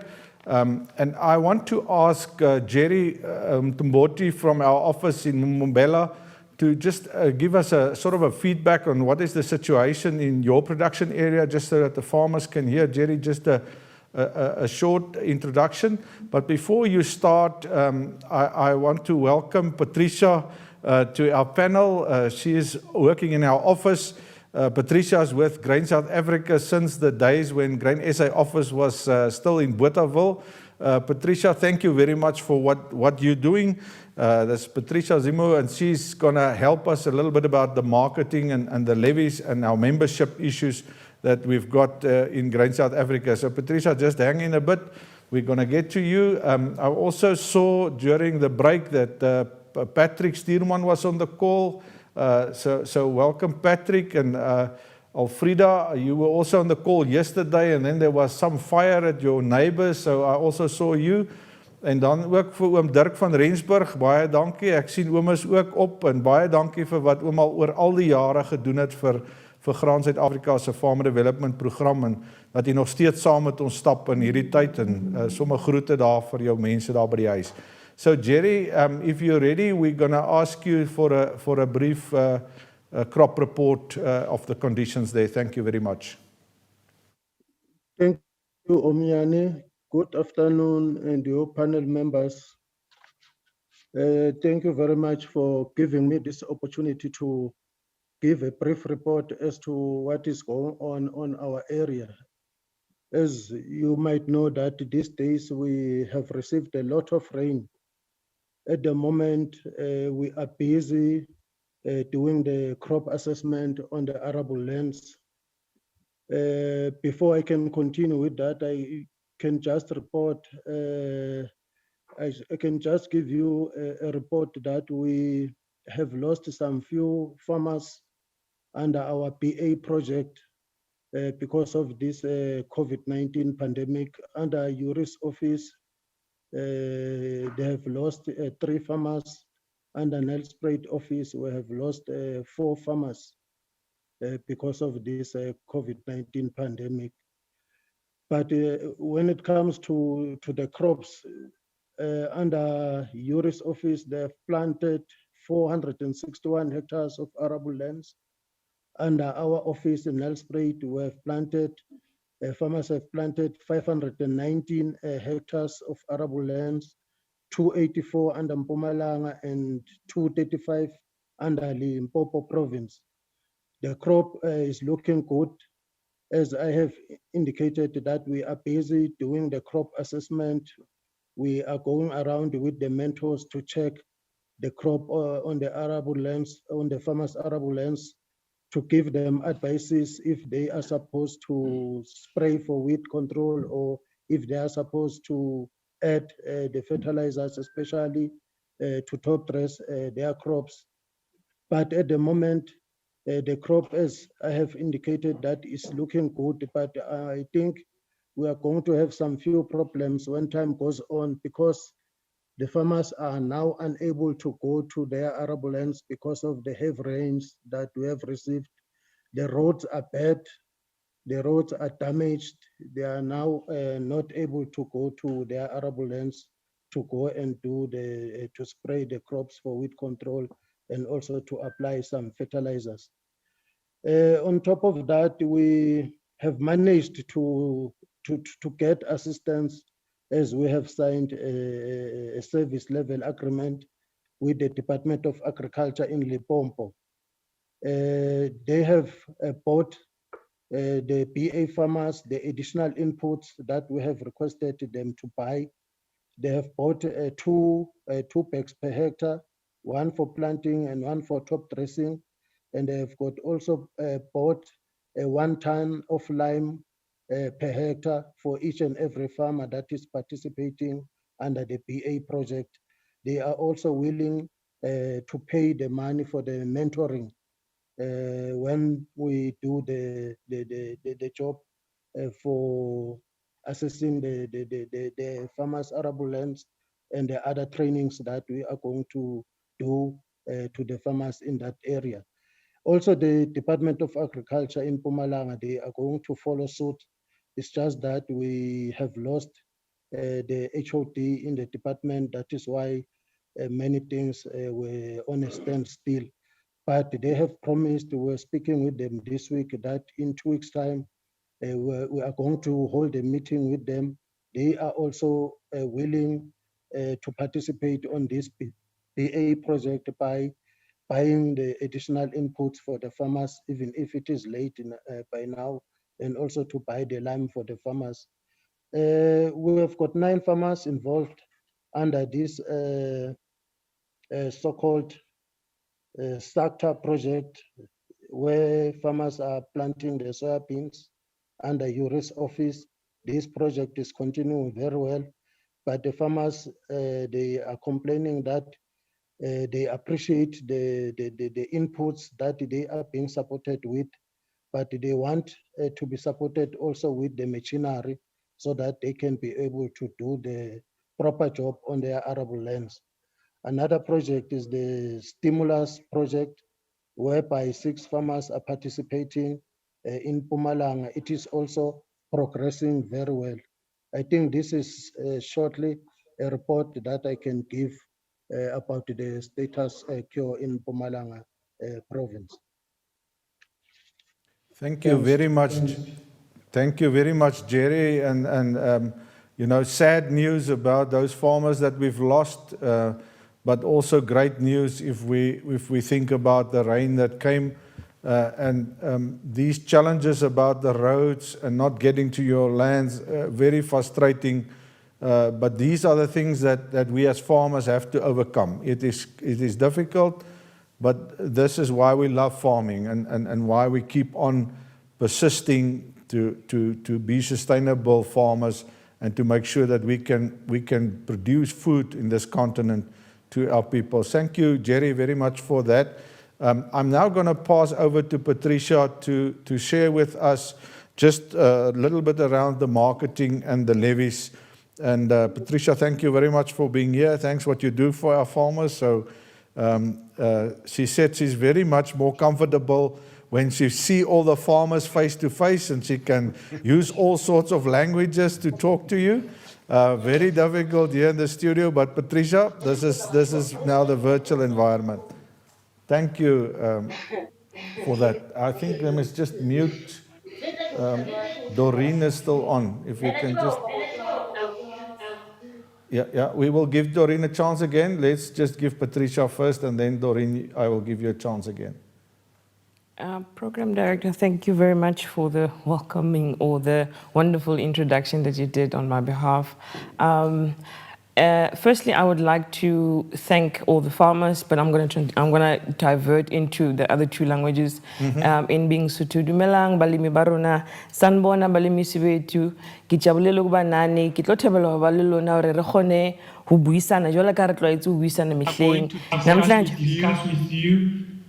sokhulumisana njengoba sijwayelene ukuthi sikhulumisane kuma meetings wethu, but ihluke kancane namhlanje ukuthi ningibona kumabona kude aningiboni ukuthi ngime ngaphambi kwenu sikhulumisane ka tsatsi la ka june re tlo bua re le ba Green SA re le mona televisioning ha re tlo shebana ka mahlong jwala ka mehleng re kgone ho buisana re shebane ka mahlong. Ke tlo qala ka presentation ya ka. I'm gonna switch to English a little bit more when I do the presentation. I think the switching of the languages is a bit going to be a problem for us. So the presentation, that is going to start. We're gonna focus. We've got focus areas that we're gonna speak about. The focus areas that we concentrate mostly, or we concentrate on as Grain SA, is the grain economy and marketing. That is part and parcel of what my job description is at Grain SA. We market Grain SA, and we're also in the grain economy as well. The focuses that we have, it's the strategic focus, where we've got the likes of our CEO and Dr. Dirk that are coming up with the strategics that we rolled out for the entire year, because I think, or not an entire year, it's like a 5-year plan that we've got for all our farmers that we roll out. And then we come to, under the strategic focus, we've got sustainability. We've got the economists, or even the researchers that are monitoring the inputs, and we also are trying very hard to be influenced in the grain policy aspects in the agricultural sector. So when we look at the focuses that we have, they're focused under the strategic grains, the member benefits that we do have, because we've got you as our members that are contributing levies towards the success of Grain SA. So we actually having members benefits. We've got people as one of the strategic focus that we're talking about. Mayor Maleshwane asked about a course. We are also assisting in the suffix courses, the Imbizo courses that we're also doing. That's the people aspect that we're looking at. And we also got profitability. In the profitability, we've got the fair trade that we're doing, and giving you knowledge in the fair trade that Grain SA is busy with, the increase of production around the world or in South Africa as much. And then we've got we represent a number of you as our members at the forums, like your Agri SA is where Yanni is representing Grain SA as our CEO on behalf of you as the farmers. We're gonna go to the next slide, which is the how do we pay our levies, or how do we become members at Grain SA? There are 2 types of membership that we've got at Grain SA. It's the study group membership that Dr. Derek Stradom spoke about, as at a study group level where you produce less than 100 tons. And in that category, it's where you are being taught by the coordinators.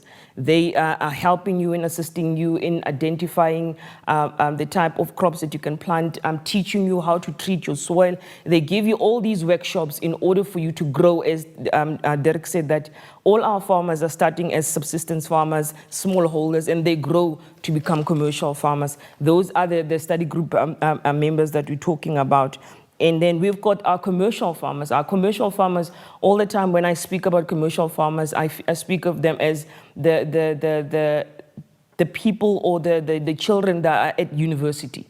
Those are the commercial farmers that we are working as, and in the commercial field, or in being a commercial farmer, it means that now you are now independent. It's like a university child where they're now university, they're independent, they need to fend for themselves, they need to figure themselves out around the world. As much as a commercial farmer, you are now independent in your own business. Now you know the skills that the study group level has taught you. Now you need to put that in implementing and making your business grow as a commercial farmer. Those are the 2 types of members that we do have.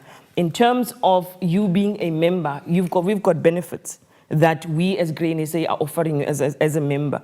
We've got a diesel rebate that is being we are busy dealing with, that is being hosted, or that is being the person that is actually leading the diesel rebate is Cornelo in our office, he is our economist, and we do commercial testing. Not commercial, chemical testing for our commercial farmers, because you need to know what kind of chemicals that you're using on your farm in order for your yield to have profit for you at the end of the day.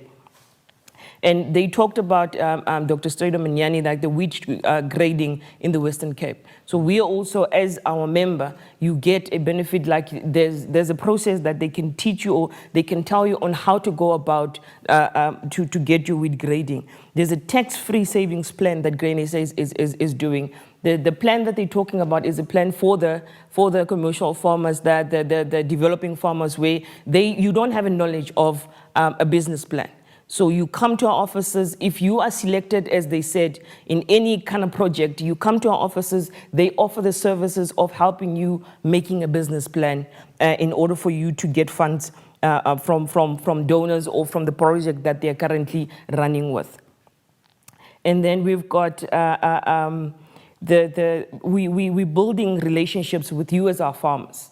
So that is very important, that you know where we are in the agricultural sector, and we know also as our client, as a farmer, what difficulties are you encountering in your farm in order for us to help you. Some might be struggling with sclerotinia and not having a knowledge on how to go about killing it. So being in contact with us or building those relationships with Grain SA, it would give you a better solution in the outcome of your crops. And then it comes to as I said, it's the benefit that we are offering at Grain SA, and not forgetting as well that there are also, I'm not sure, Dirk, if the Ford deal is still happening, where if you buy a brand new Ford as a Grain SA fully paid up member, you can get a discount for a specific special that they're running for that month at Ford. But they will verify with me, because I'm the data holder, that you are a fully paid up member. Then you can get a benefit of getting, not a second hand, brand new Range Rover or your EcoSport. It's a benefit that we're gaining. And also, unfortunately, last year we didn't have NAMPO, the agricultural trade show that we're doing every year, where you, as our farmer, benefit a lot in the new technology that is being actually used in today's world and in today's agricultural world. And also, maybe going forward, they would be someone that would be actually having a technology that would assist us also in doing programs like this going forward, because we don't know. I'm thinking we're going to live with Corona or COVID for a bit of a while. So it's better to be prepared and get adequate knowledge on how to survive as a farmer as soon as possible. So maybe in the near future, there would be somebody that would give or make a product that would be very valuable to you as a farmer, being able to run your business in your home where you don't have to go out there and endanger yourself and still be able to run your business. And then we still got the profitability thingy. No, I think I'm confusing stuff now. Now we are now on the membership. I've actually explained to you. I was actually reminding you on the benefits that you're getting if you are paying levies to our members. And the reminder that I want to make clear to all our farmers is that in order for Grain SA to be productive and sustainable and be able to stand as your mouthpiece in the agricultural culture, with the government and all the stakeholders in the agricultural sector, we need you to contribute levies towards Grain SA. We need the 50 rands, we need the 1,000 rand, we need those 2 rand, 3 rand 20 per maize ton, the 6 rands per sunflower tons, the 12 rands per groundnuts ton, in order for Yanni and Dirk and all the stakeholders at Grain SA to be able to go and talk on your behalf, be your mouthpiece, and talk about the difficulties that you guys are encountering in your business. So the contribution towards the Grain SA is also in 2 types. It's a direct payment and also an agent. An agent is like your grain trader. In a direct payment, you as a farmer will be able, unfortunately you can't see my screen because I made such beautiful pictures for you guys. No, they Oh, can see. can you see? Oh, okay. You as a farmer, you are there, number one, you are planting, you look nice. I know that we've got different sizes, but we chose this one of a farmer. After you've harvested, there's the type of grains. It could be maize, it could be sunflower, it could be wheat. Then after that, you've got an X amount of tons that you've you've harvested. And then after that, in terms of you being in paying levies to Grain SA, there is an invoice, or there is you going to the bank, depositing money using a reference number, because each and everywhere we go, you've got a reference number, which is an account number. So we've got a reference number that we are allocating to each and every member, so that we can come back and say to you, but I've got 100 Rand from Jeremiah, and then I can also prove that this is the 100 Rand that is actually lying under Jeremiah's account. And then after that, we've made an invoice for you at Grain SA, and then there comes Grain SA, it makes an invoice for you, and then it automatically is allocated by me, giving you your digital membership card that is on Join. So you get on your phone. You can either the membership, the Join membership card is a digital one. We don't have like a physical one like your Clicks where you've got points. Maybe, I'm not sure. We don't have points at Grain SA, but we've got a digital. We've got a digital membership card that is only accessible on your smartphone, and then you need to download Join. But in terms of downloading Join, I will talk about a little bit later on my slides as we go on. And then we've got. Then we are happy, and then you can talk to me and say, Patricia, what is the status of my membership? And then I can be able to tell you exactly what is the status of your membership based on what has been received on our bank account that would be allocated on your membership. Going to the agent / grain traders. The agents that we do, the process that we use at the agent, yet again, it's you as a farmer, after harvesting an X amount of tonnages, when you put it in the lorry, like in Jeremiah does, it goes to the silo. I'm not sure which one is close to you. Is it AFCRI? AFCRI, TWK, We've got like 40 or 43 grain traders or agents that we're working with. You harvest your crops, you take them to the silo. After that, after taking them to the silo, it's not a bag of money, but there is money. It's just that this picture, it was the nicest one that I could find. There is money that is actually received by you as a farmer. So after you as a farmer receiving the money, the grain trader will then be a middleman between us and you. Collect money on the tonnages that you've paid, because that's the first point of Grain SA of collecting the levies. They will collect money on your behalf because you would have signed a contract, or you would have agreed on the authorization form that we are normally using, because those are two binding contracts that we do have, because we can't take your levies without your authorization. There has to be a signature that we can fall back on and say, but you gave permission in order for us to get our levies. And then after they have collected, the agents, your AFCRIs, your NWK, your OVKs, your BKBs, your Overberg Agri in the Cape Town, in the Free State is VKB. There's many that we're working with. They would deposit money into Grain SA's account.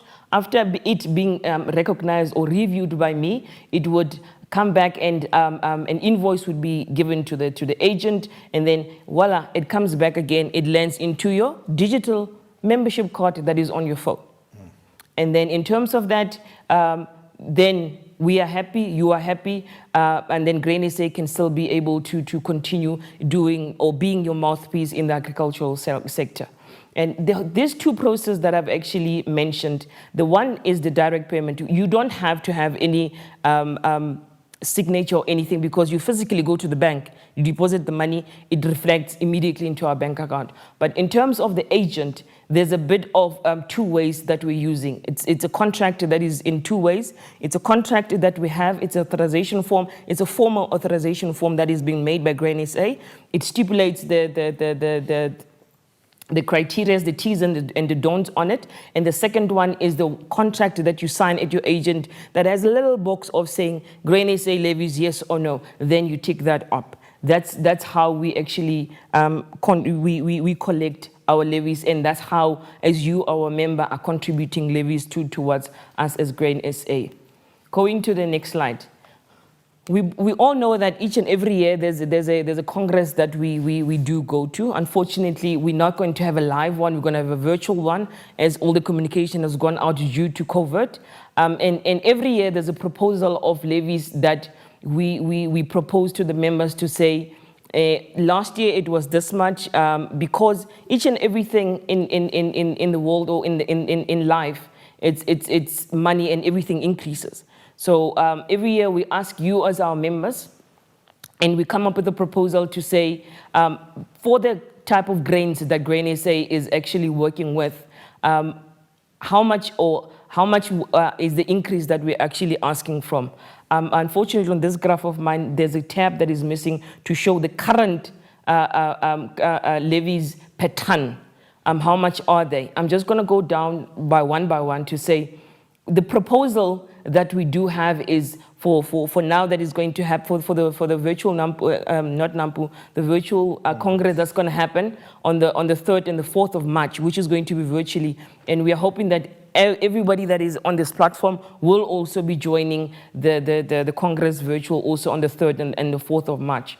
The maize the current maize per ton is 3 rand for the current year up until the 28th of Feb this year. It's 3 rand. And then for the soya beans, it's 6 rand. I'm still yet going to come to the proposal. I just want you to get an idea of what the current is and what we're proposing. The maize is 3 rand currently, 3 rand 20, and then the soya beans is 6 rand. Sunflower is 6 rand as well. Sorghum is 3 rand 20, and then the groundnuts is 12 rand.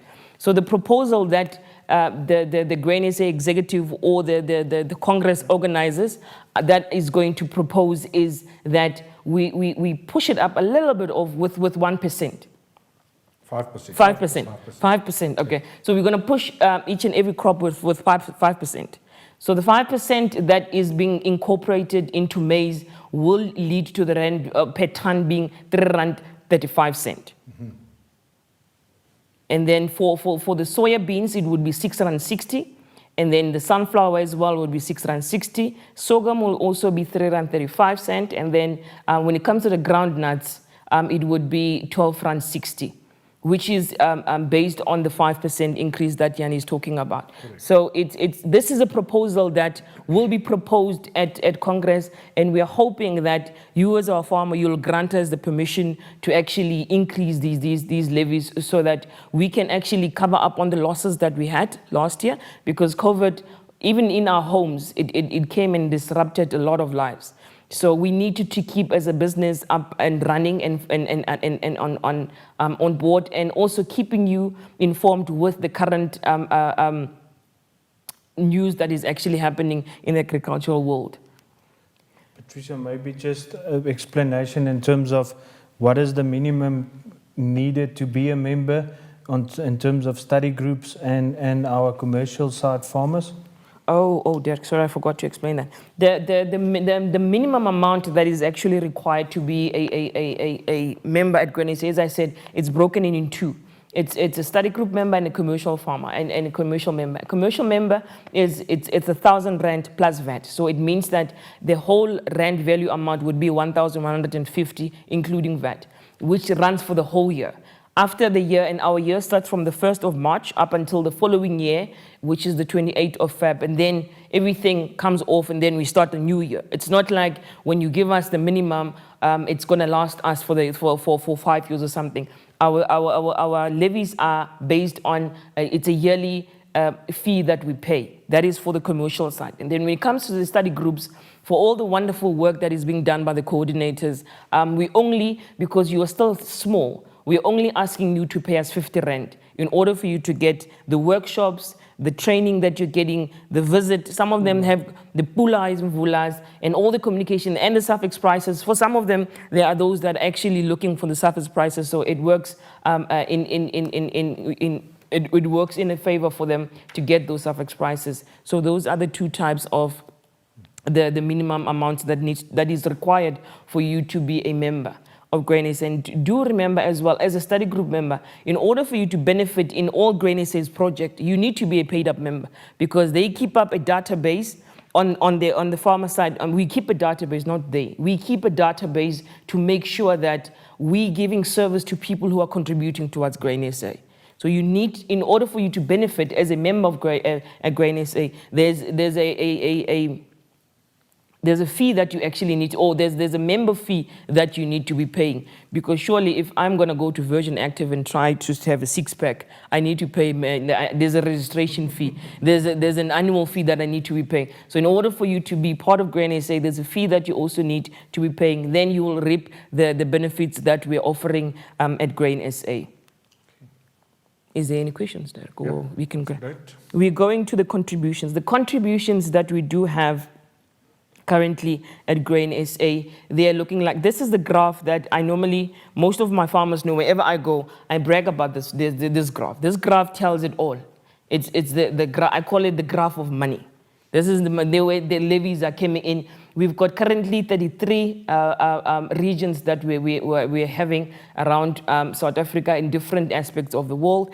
And then recently we've added 33. We've broken actually Western Cape Town into two. There's the Eastern Cape and the Western Cape. So the 33 is for the Eastern Cape. So it's also part and parcel of the levy contributions that we're getting.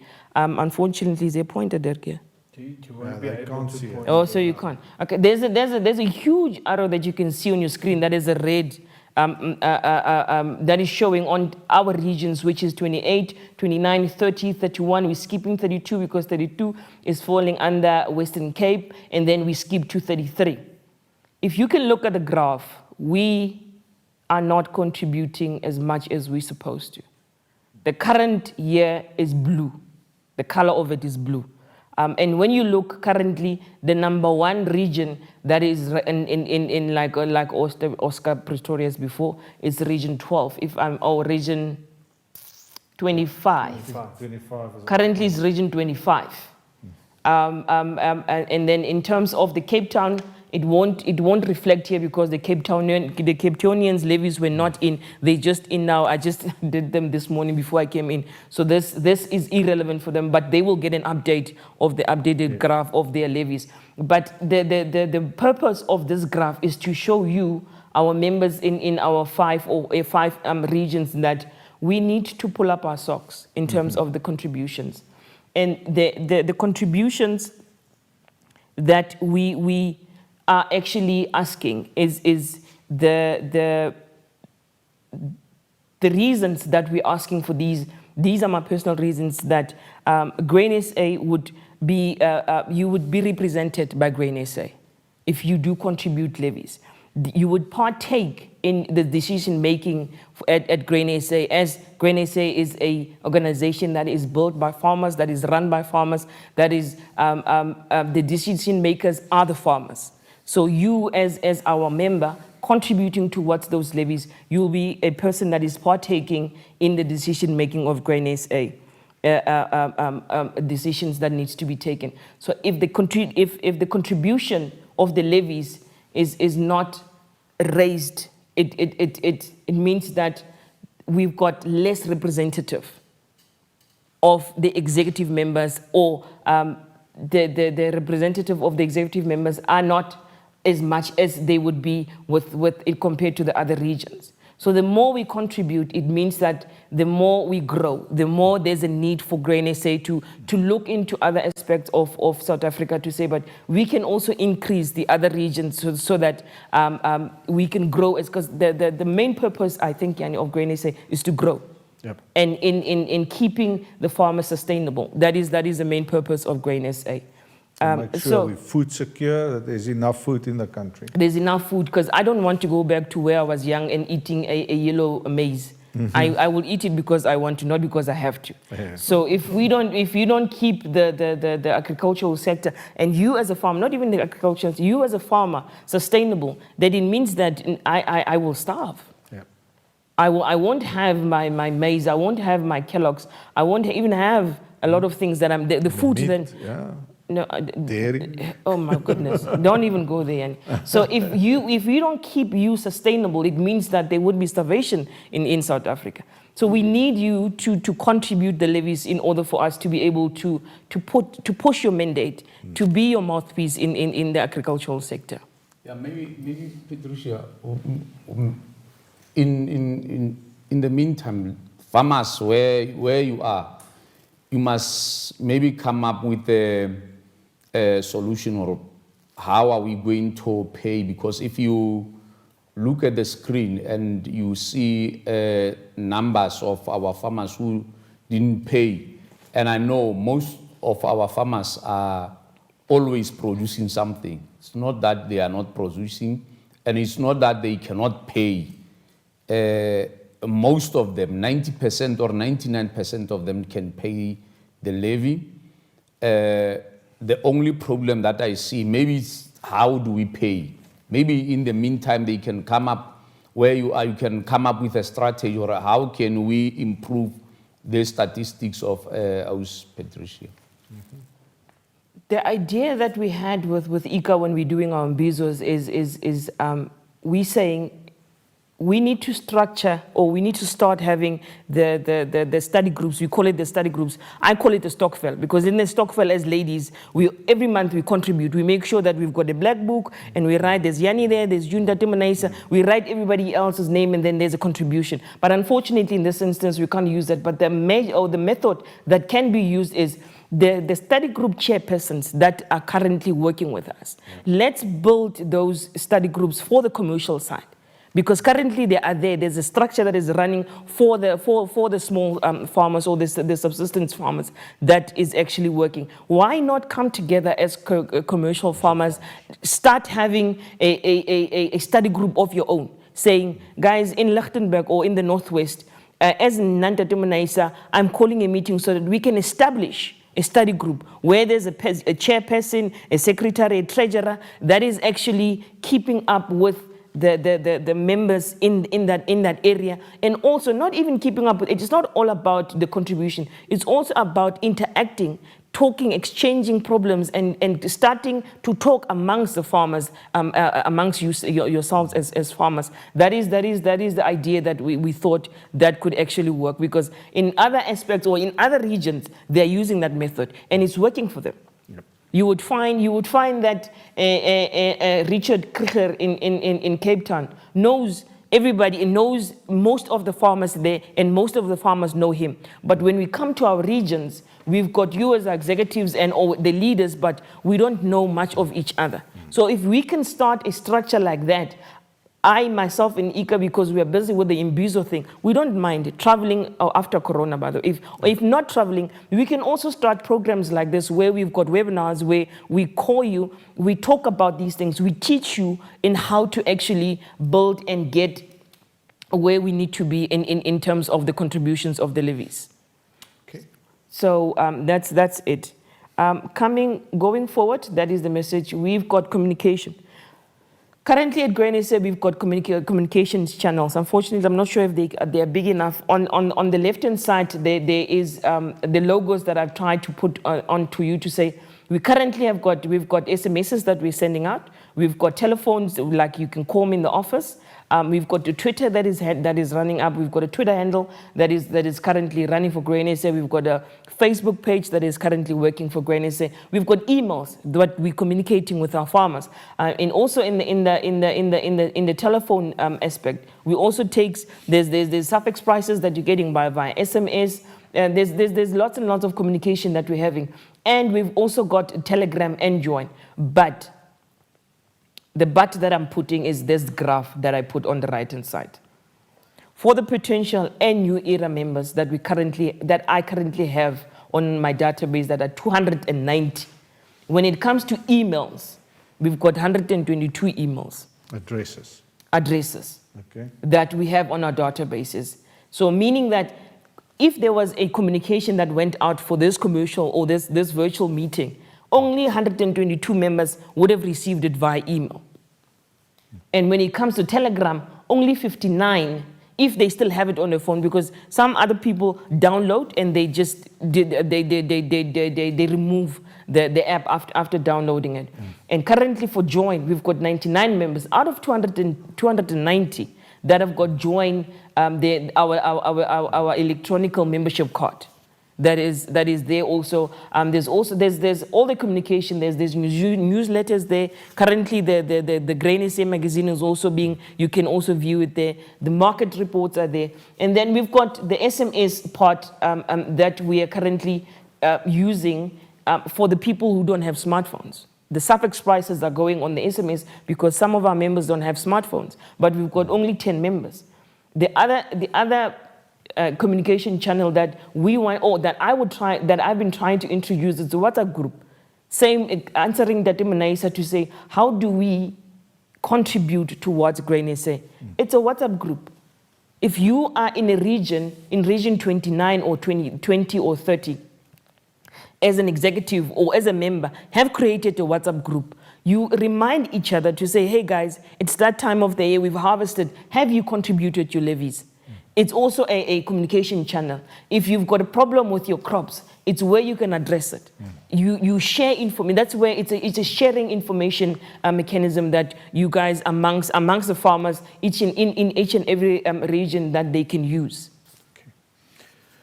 So I think I'm coming to the end of my presentation. Ngiyabonga, ngiyaleboha, enkosi. Thank you very much, Patricia. It's great to have you here to share, and you can hear farmers. She knows what she's talking about. She sees the stuff. She's working with your money. She's working with all our members as an organization, not just the emerging farmers, but all the farmers as a whole. So please, what I've seen from the data that she's presenting is that there's a lot of farmers that can actually get more information from us if you register. If we know about you, if we know what's your email address, if we can load you onto the Telegram group, if you want to receive every day the suffix prices, I get it every day on my phone. And when my phone zzz, I can look at it and say, all right, the maize price went up, or the exchange rate is this, and this is what happened with the soya prices or whatever.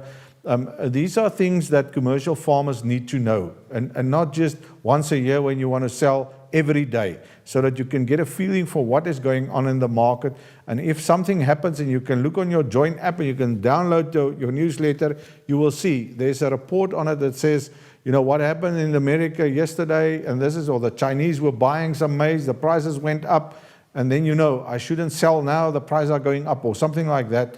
These are important things for us, for you to note in this regard. So thank you, Patricia, and thank you for presenting this to us. I'm also sensitive to the time. I saw that the Lichtenburg office already need to move on, and because they have to close the office there. So I assume Doreen was with them, so unfortunately we won't be able to deal. I don't know if she typed a question, Elzina. So I'm going to do 2 more slides for you to just share with you from a macro perspective what Grain SA is doing, and where the executive is actually spending a lot of time now. We've dealt with a lot of things at your level specifically. So the first thing I want to mention to you is that we really have a problem if we can't have NAMPO this particular year. NAMPO is a big income for Grain South Africa, so that you as members don't have to pay 10 Rand a ton, you have to pay 3 Rand a ton membership fee, because NAMPO is there. NAMPO is we act like a commercial business, we bring in some money so that the farmers don't have to pay so much levies. But we are having a risk this year. NAMPO is always in May, because it's the harvest time for the northern hemisphere, or the northern part of the country at least. And we've already made a decision to push it out to August, to see if we can still host it this year specifically. So if it is in August, we will notify you. The dates are out there. I think it's 17 to 20 August. And part of the membership benefit that Patricia was referring to here is that you will be able to get, if you can get to NAMPO, you will be access free. You will be treated there in the members hall. We want to see you there. We would like to receive all our members specifically there. But if we don't have NAMPO, we really got a challenge in terms of our finances because of the income that we're losing.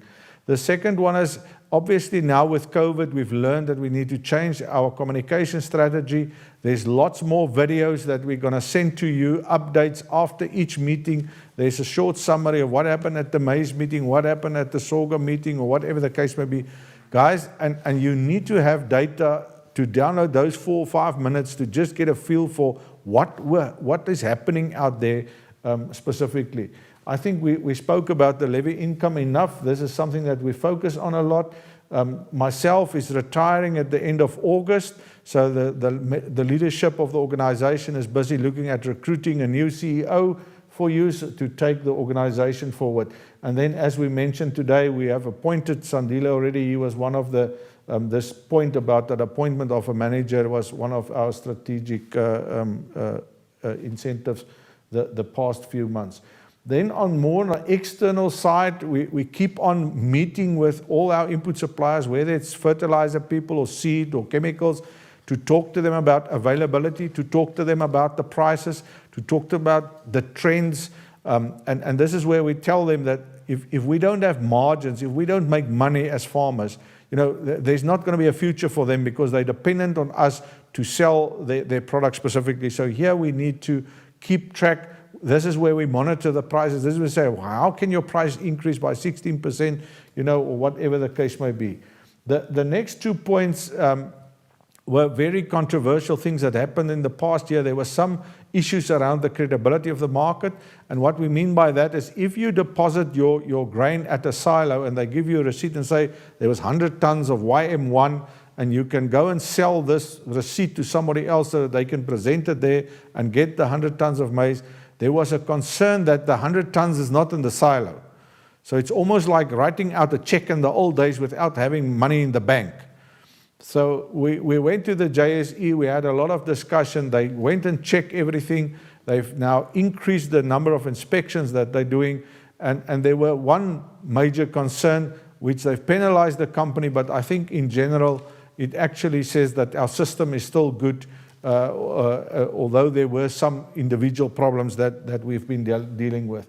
The differential, I think the local transport cost, the deduction, Dirk mentioned. The last 2 points, just we're busy talking to government about the AAMP stands for the Agricultural Agro-Processing Master Plan. This is an initiative that the President took, and you've heard last night a lot about the engagement with private sector and the economic plans that we have to make as a country. Agriculture is singled out from the government as one of the growing sectors. They want to see the agriculture sector growing, and really, guys, we're getting a lot of support from government, especially if I look at the poultry industry. ICAGENG is attending a lot of those meetings on our behalf to say, how do we grow the poultry industry? We need more soya beans, we need more maize because the chickens are eating it, and we want to stop the imports coming into the country to grow our local consumption because we're importing a lot of chicken at the moment. And this is how we're going to create jobs in the country. But therefore, we like it as farmers because then we can plant more. Then we can grow more maize specifically. The last point I've got here is that, you know, when it is going tough with government, and I mean, we can talk about the reasons of corruption and all these sort of things, but when it's going tough with government, there are certain things that we as farmers are going to have to do for ourselves to make it happen. If there's not enough money in government to sort out a few of these things, there's certain aspects and services that we're going to have to render to farmers to make sure that they are sustainable.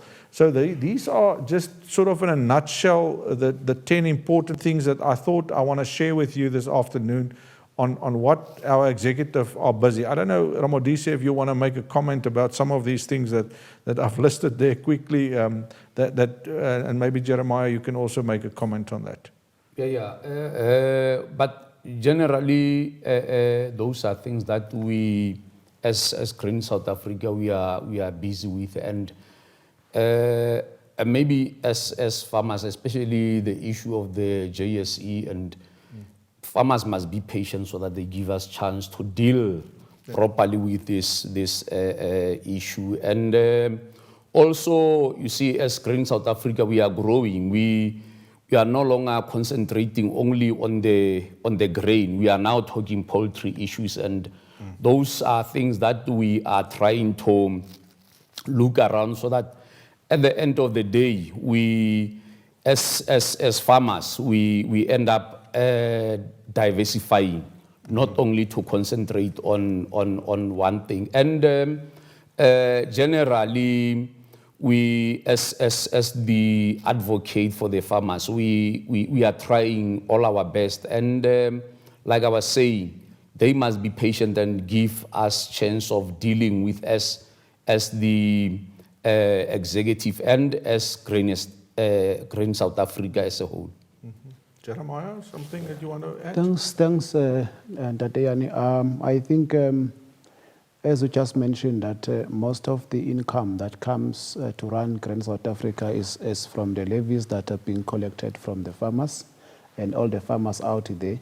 And as we know that with COVID-19, we're unable to have our NAMPO as usual and to display all the technologies and things that are happening in technology that assist the farmers. But nevertheless, Grain SA is still able to, meet all the challenges that are out there, go there and meet with the stakeholders, try to get some funding and some donors. So we actually thank you, Tateyani and your team and all the executive members out there that we as farmers, stakeholders and everybody, we need to work together to overcome any circumstances and other challenges that we have in order to make sure that we move agriculture to the next level. Thank you very much. I wonder if we can ask Luke, if you can, maybe if you're still on the call, if you can get ready, just a sort of an update from the Eastern Cape side. What is the conditions like?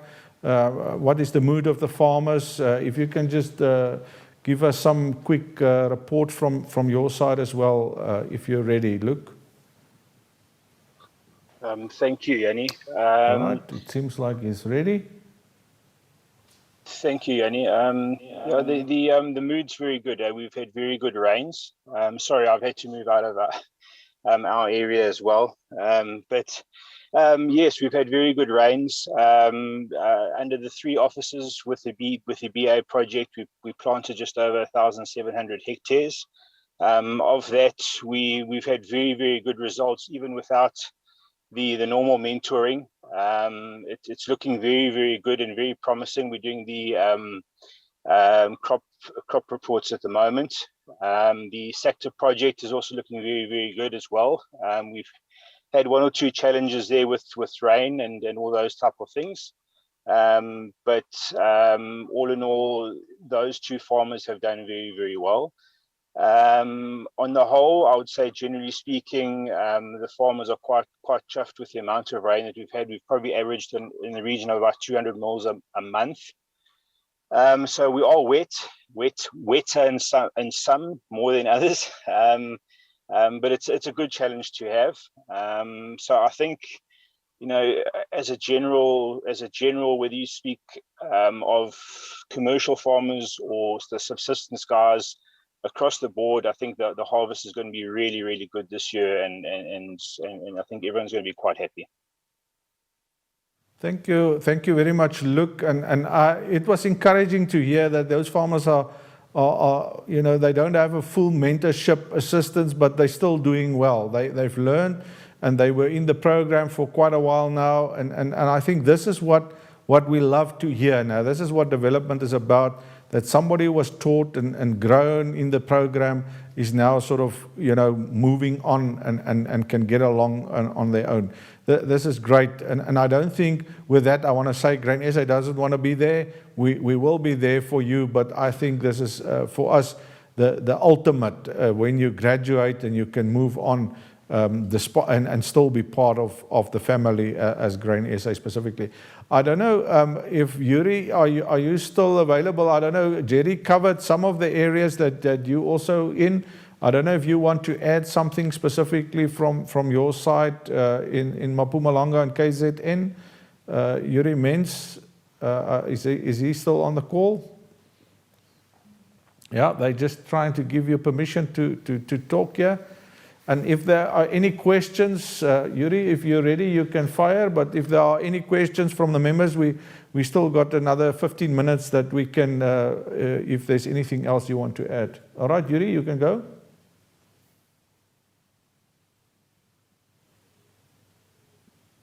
Oh, there you are. We can see you.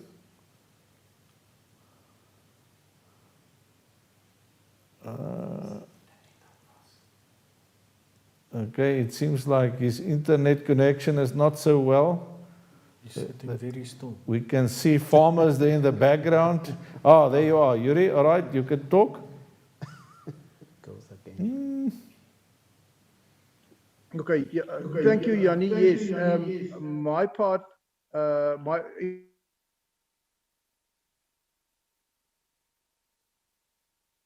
Yuri, maybe, yeah.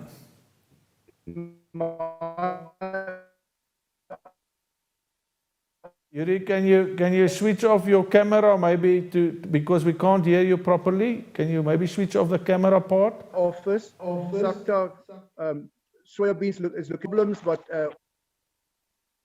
there's nothing to complain about at this.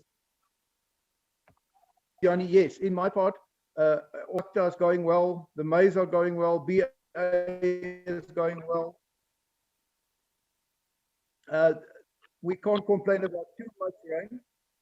We are happy all over, but there are in my, with the guys sitting in Ermelo, there is quite a few questions if we might ask questions on this side. Yeah, please go ahead.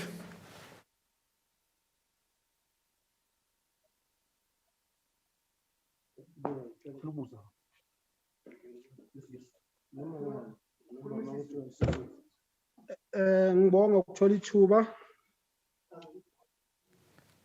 Ngomunye wabalimi abase region 29 uSizwe Ngwenya.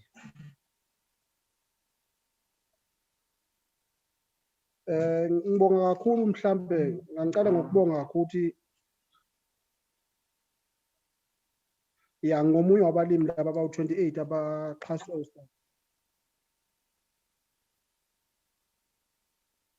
siyimisela ngokusebenza ngosikhathi ngeke si disappoint le project.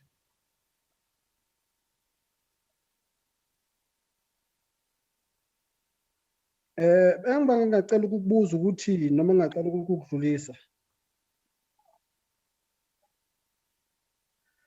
Ngibona lo xhaso lolu mhlambe livaleke kakhulu. Ngeke likhona ukusisiza mhlambe mangabe sinama breakdown. Uma ngabe mhlambe sinama breakdown emshinini yethu yokusebenza njengama tractor.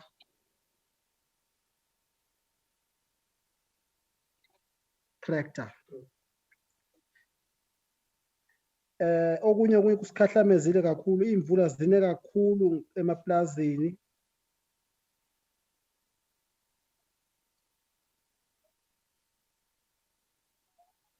Neyincingo ihambile ke la silime khona, fencing.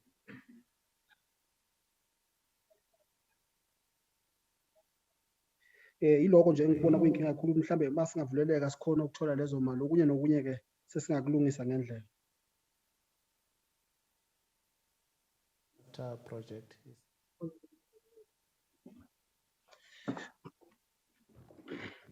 Sanmonani. Umusa Thomas sibuya kuma region 29.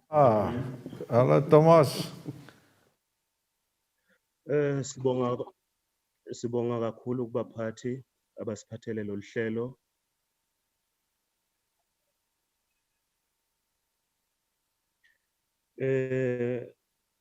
Singumndeni weGreen SA eMpumalanga ku region 29 kunezinkinga ezikhona. Abalimi banekhalo kakhulu mayelana nendaba yesiqhotho salonyaka ukuthi angezameni uhulumeni ukuthi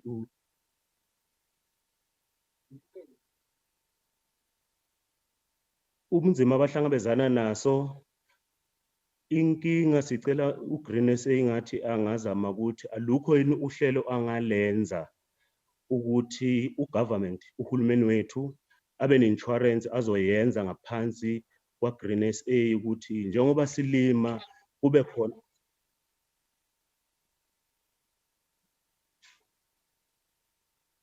kube khona thina sibalimi esikufakayo ngaphansi kwesikhwama esisodwa esizosimela uma kufika isiqhotho.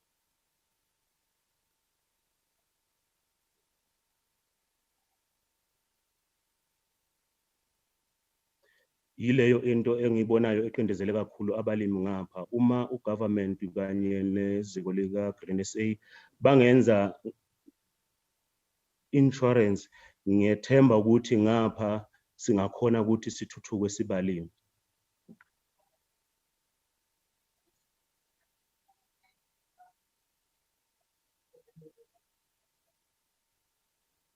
Okunye kwesibili abalimi bangapha bayakhona ukutshala kodwa into enzima njengoba i-Land Bank isingakhoni ukubasiza ngemali ayikho enye indlela ugovernment angahlangana nayo ngoNograin SA.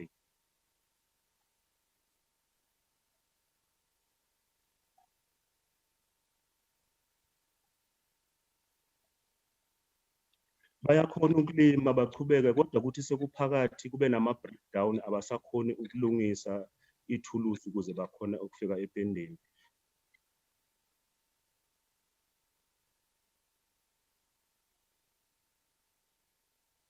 Sibonga kakhulu uNkulunkulu ngathi angasibusisela iGrain SA sichubekele phambili. Ngiyabonga.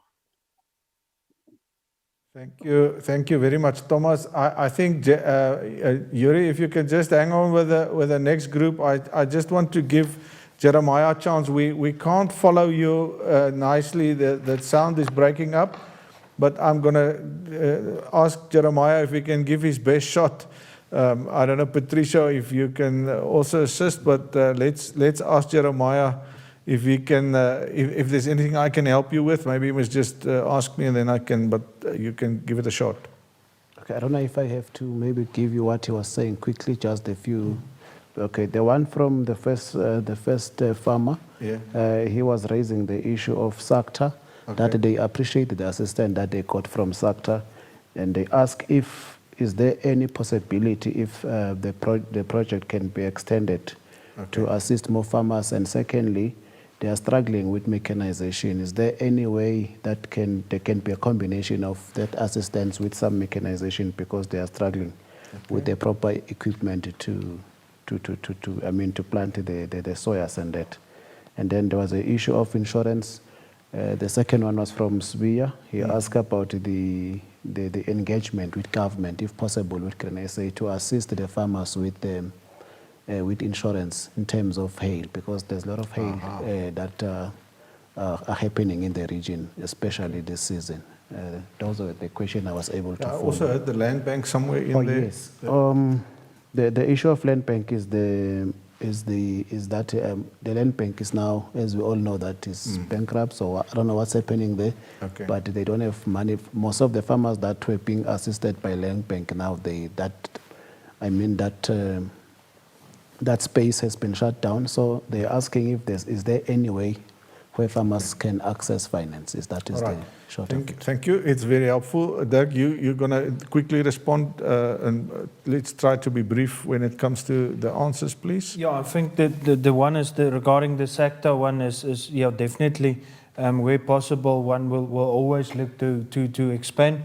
I think what I said in the beginning as well, that some of the producers must understand we get a pool of money and we try to manage it accordingly, and we always want to try and expand, but the reality of the end of the day is it depends on what type of finance we get and how much funds we get to assist producers, and that's the management. But definitely we looked at the program. We signed the 4-year agreement, so this cycle is for 4 years running.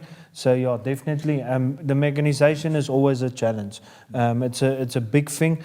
There is now new initiatives. AFGRI's got a new initiative where you can hire some of the equipment, and then the equipment can come and plant, which is a bit cheaper than buying the equipment themselves. And we're going to start to look into that type of projects going forward. But unfortunately, the equipment is very expensive, and the amount of money we get in terms of assisting, it's very small if you take the production figures relevant to buying mechanization, and that's a big gap still, and that's a space where financing must take a bigger role in terms of doing that. Okay, but we had some experiences in the Eastern Cape where the government actually assisted us with mechanization funding, and I think this is maybe something that Thomas was referring to. Maybe we must engage with the local provincial government in Mpumalanga and see if we can't get something similar going in that side. And then just on the land bank, it is not going well with the land bank. It is almost like all these state-owned enterprises. And what we are, when we're in the big meetings, it seems like Treasury doesn't want to bail out the land bank. And at the moment, it really looks like it is not going to make it. What we need to make sure about the land bank is if if we want to separate the land bank's commercial business versus the development business, somehow the government then needs to help, because you need subsidy to make the loans to the development sector more favorable. If the land bank need to go and borrow money on the market and then borrow it to US farmers, they can't give you a better rate. And I think this is what we're trying to resolve here, to see if there's some way that we can change. But we as an organization also need to look at how do we engage with the commercial banks on your behalf? How do we engage with the IDC, for instance, the Industrial Development Corporation, and find other ways to solve the financial problems if the land bank is not functional?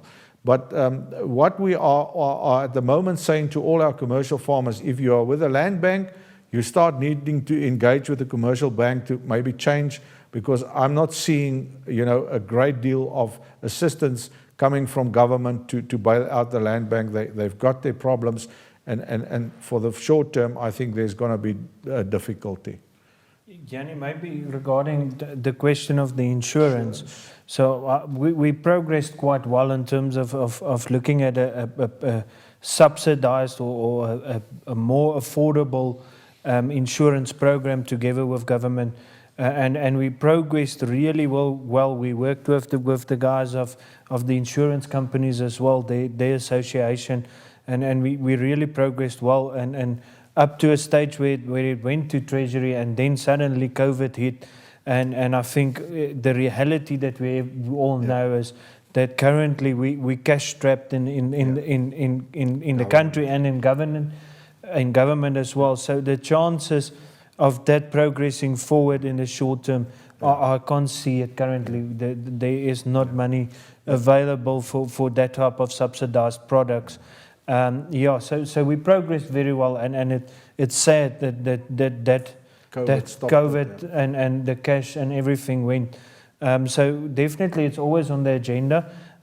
It's a great need in South Africa overall to get affordable insurance.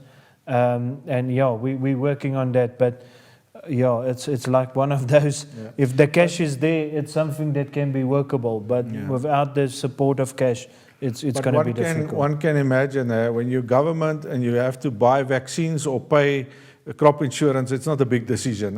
So I think we will keep on persisting with that. I don't know, Yuri, are there more questions from your side? Are there more farmers that's got questions there? I'm also mindful of the time. They're not on there.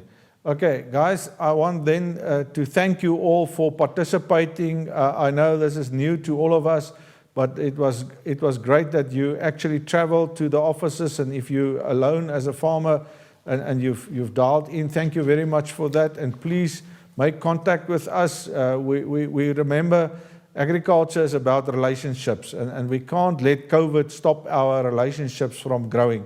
So I'm going to ask Jeremiah some concluding remarks from your side, closing for us, and then I think we can call it a day. And thank you very much for being here, the panel and all the back office staff and the team here from Brand Republic. Guys, you've done a great job. You're serving agriculture.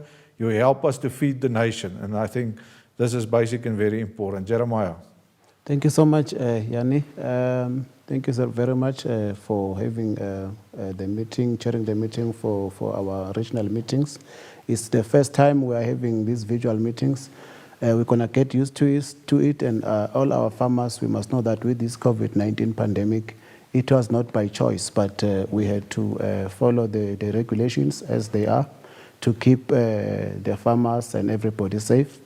We would like to thank the team, our Grain SA team, the management, and all the executive and everybody who's involved. Thank you very much for all the hard work that you have put in. It was feeling like we were having the meeting today like as we normally do, but we're going to get used to it. Thank you very much for all the hard work. We're looking forward to a good harvest, and we're looking forward that the farmers will cooperate, work with Grain SA and pay our levy so that we can make sure that Grain SA as a team and as farmers we grow together, and we make sure that we have our food on the table due to the Grain SA team that is always working hard. We need to make sure that we keep them going. And all those who will be traveling home, to all the farmers, they travel safely, and to all the coordinators who make sure that they were able to meet, to bring the farmers together so that they can share this meeting and all of us. So we thank you very much for all those efforts that you have done. Thank you so much. Thanks, Thank you very much. Good luck and may God bless you. Thank you.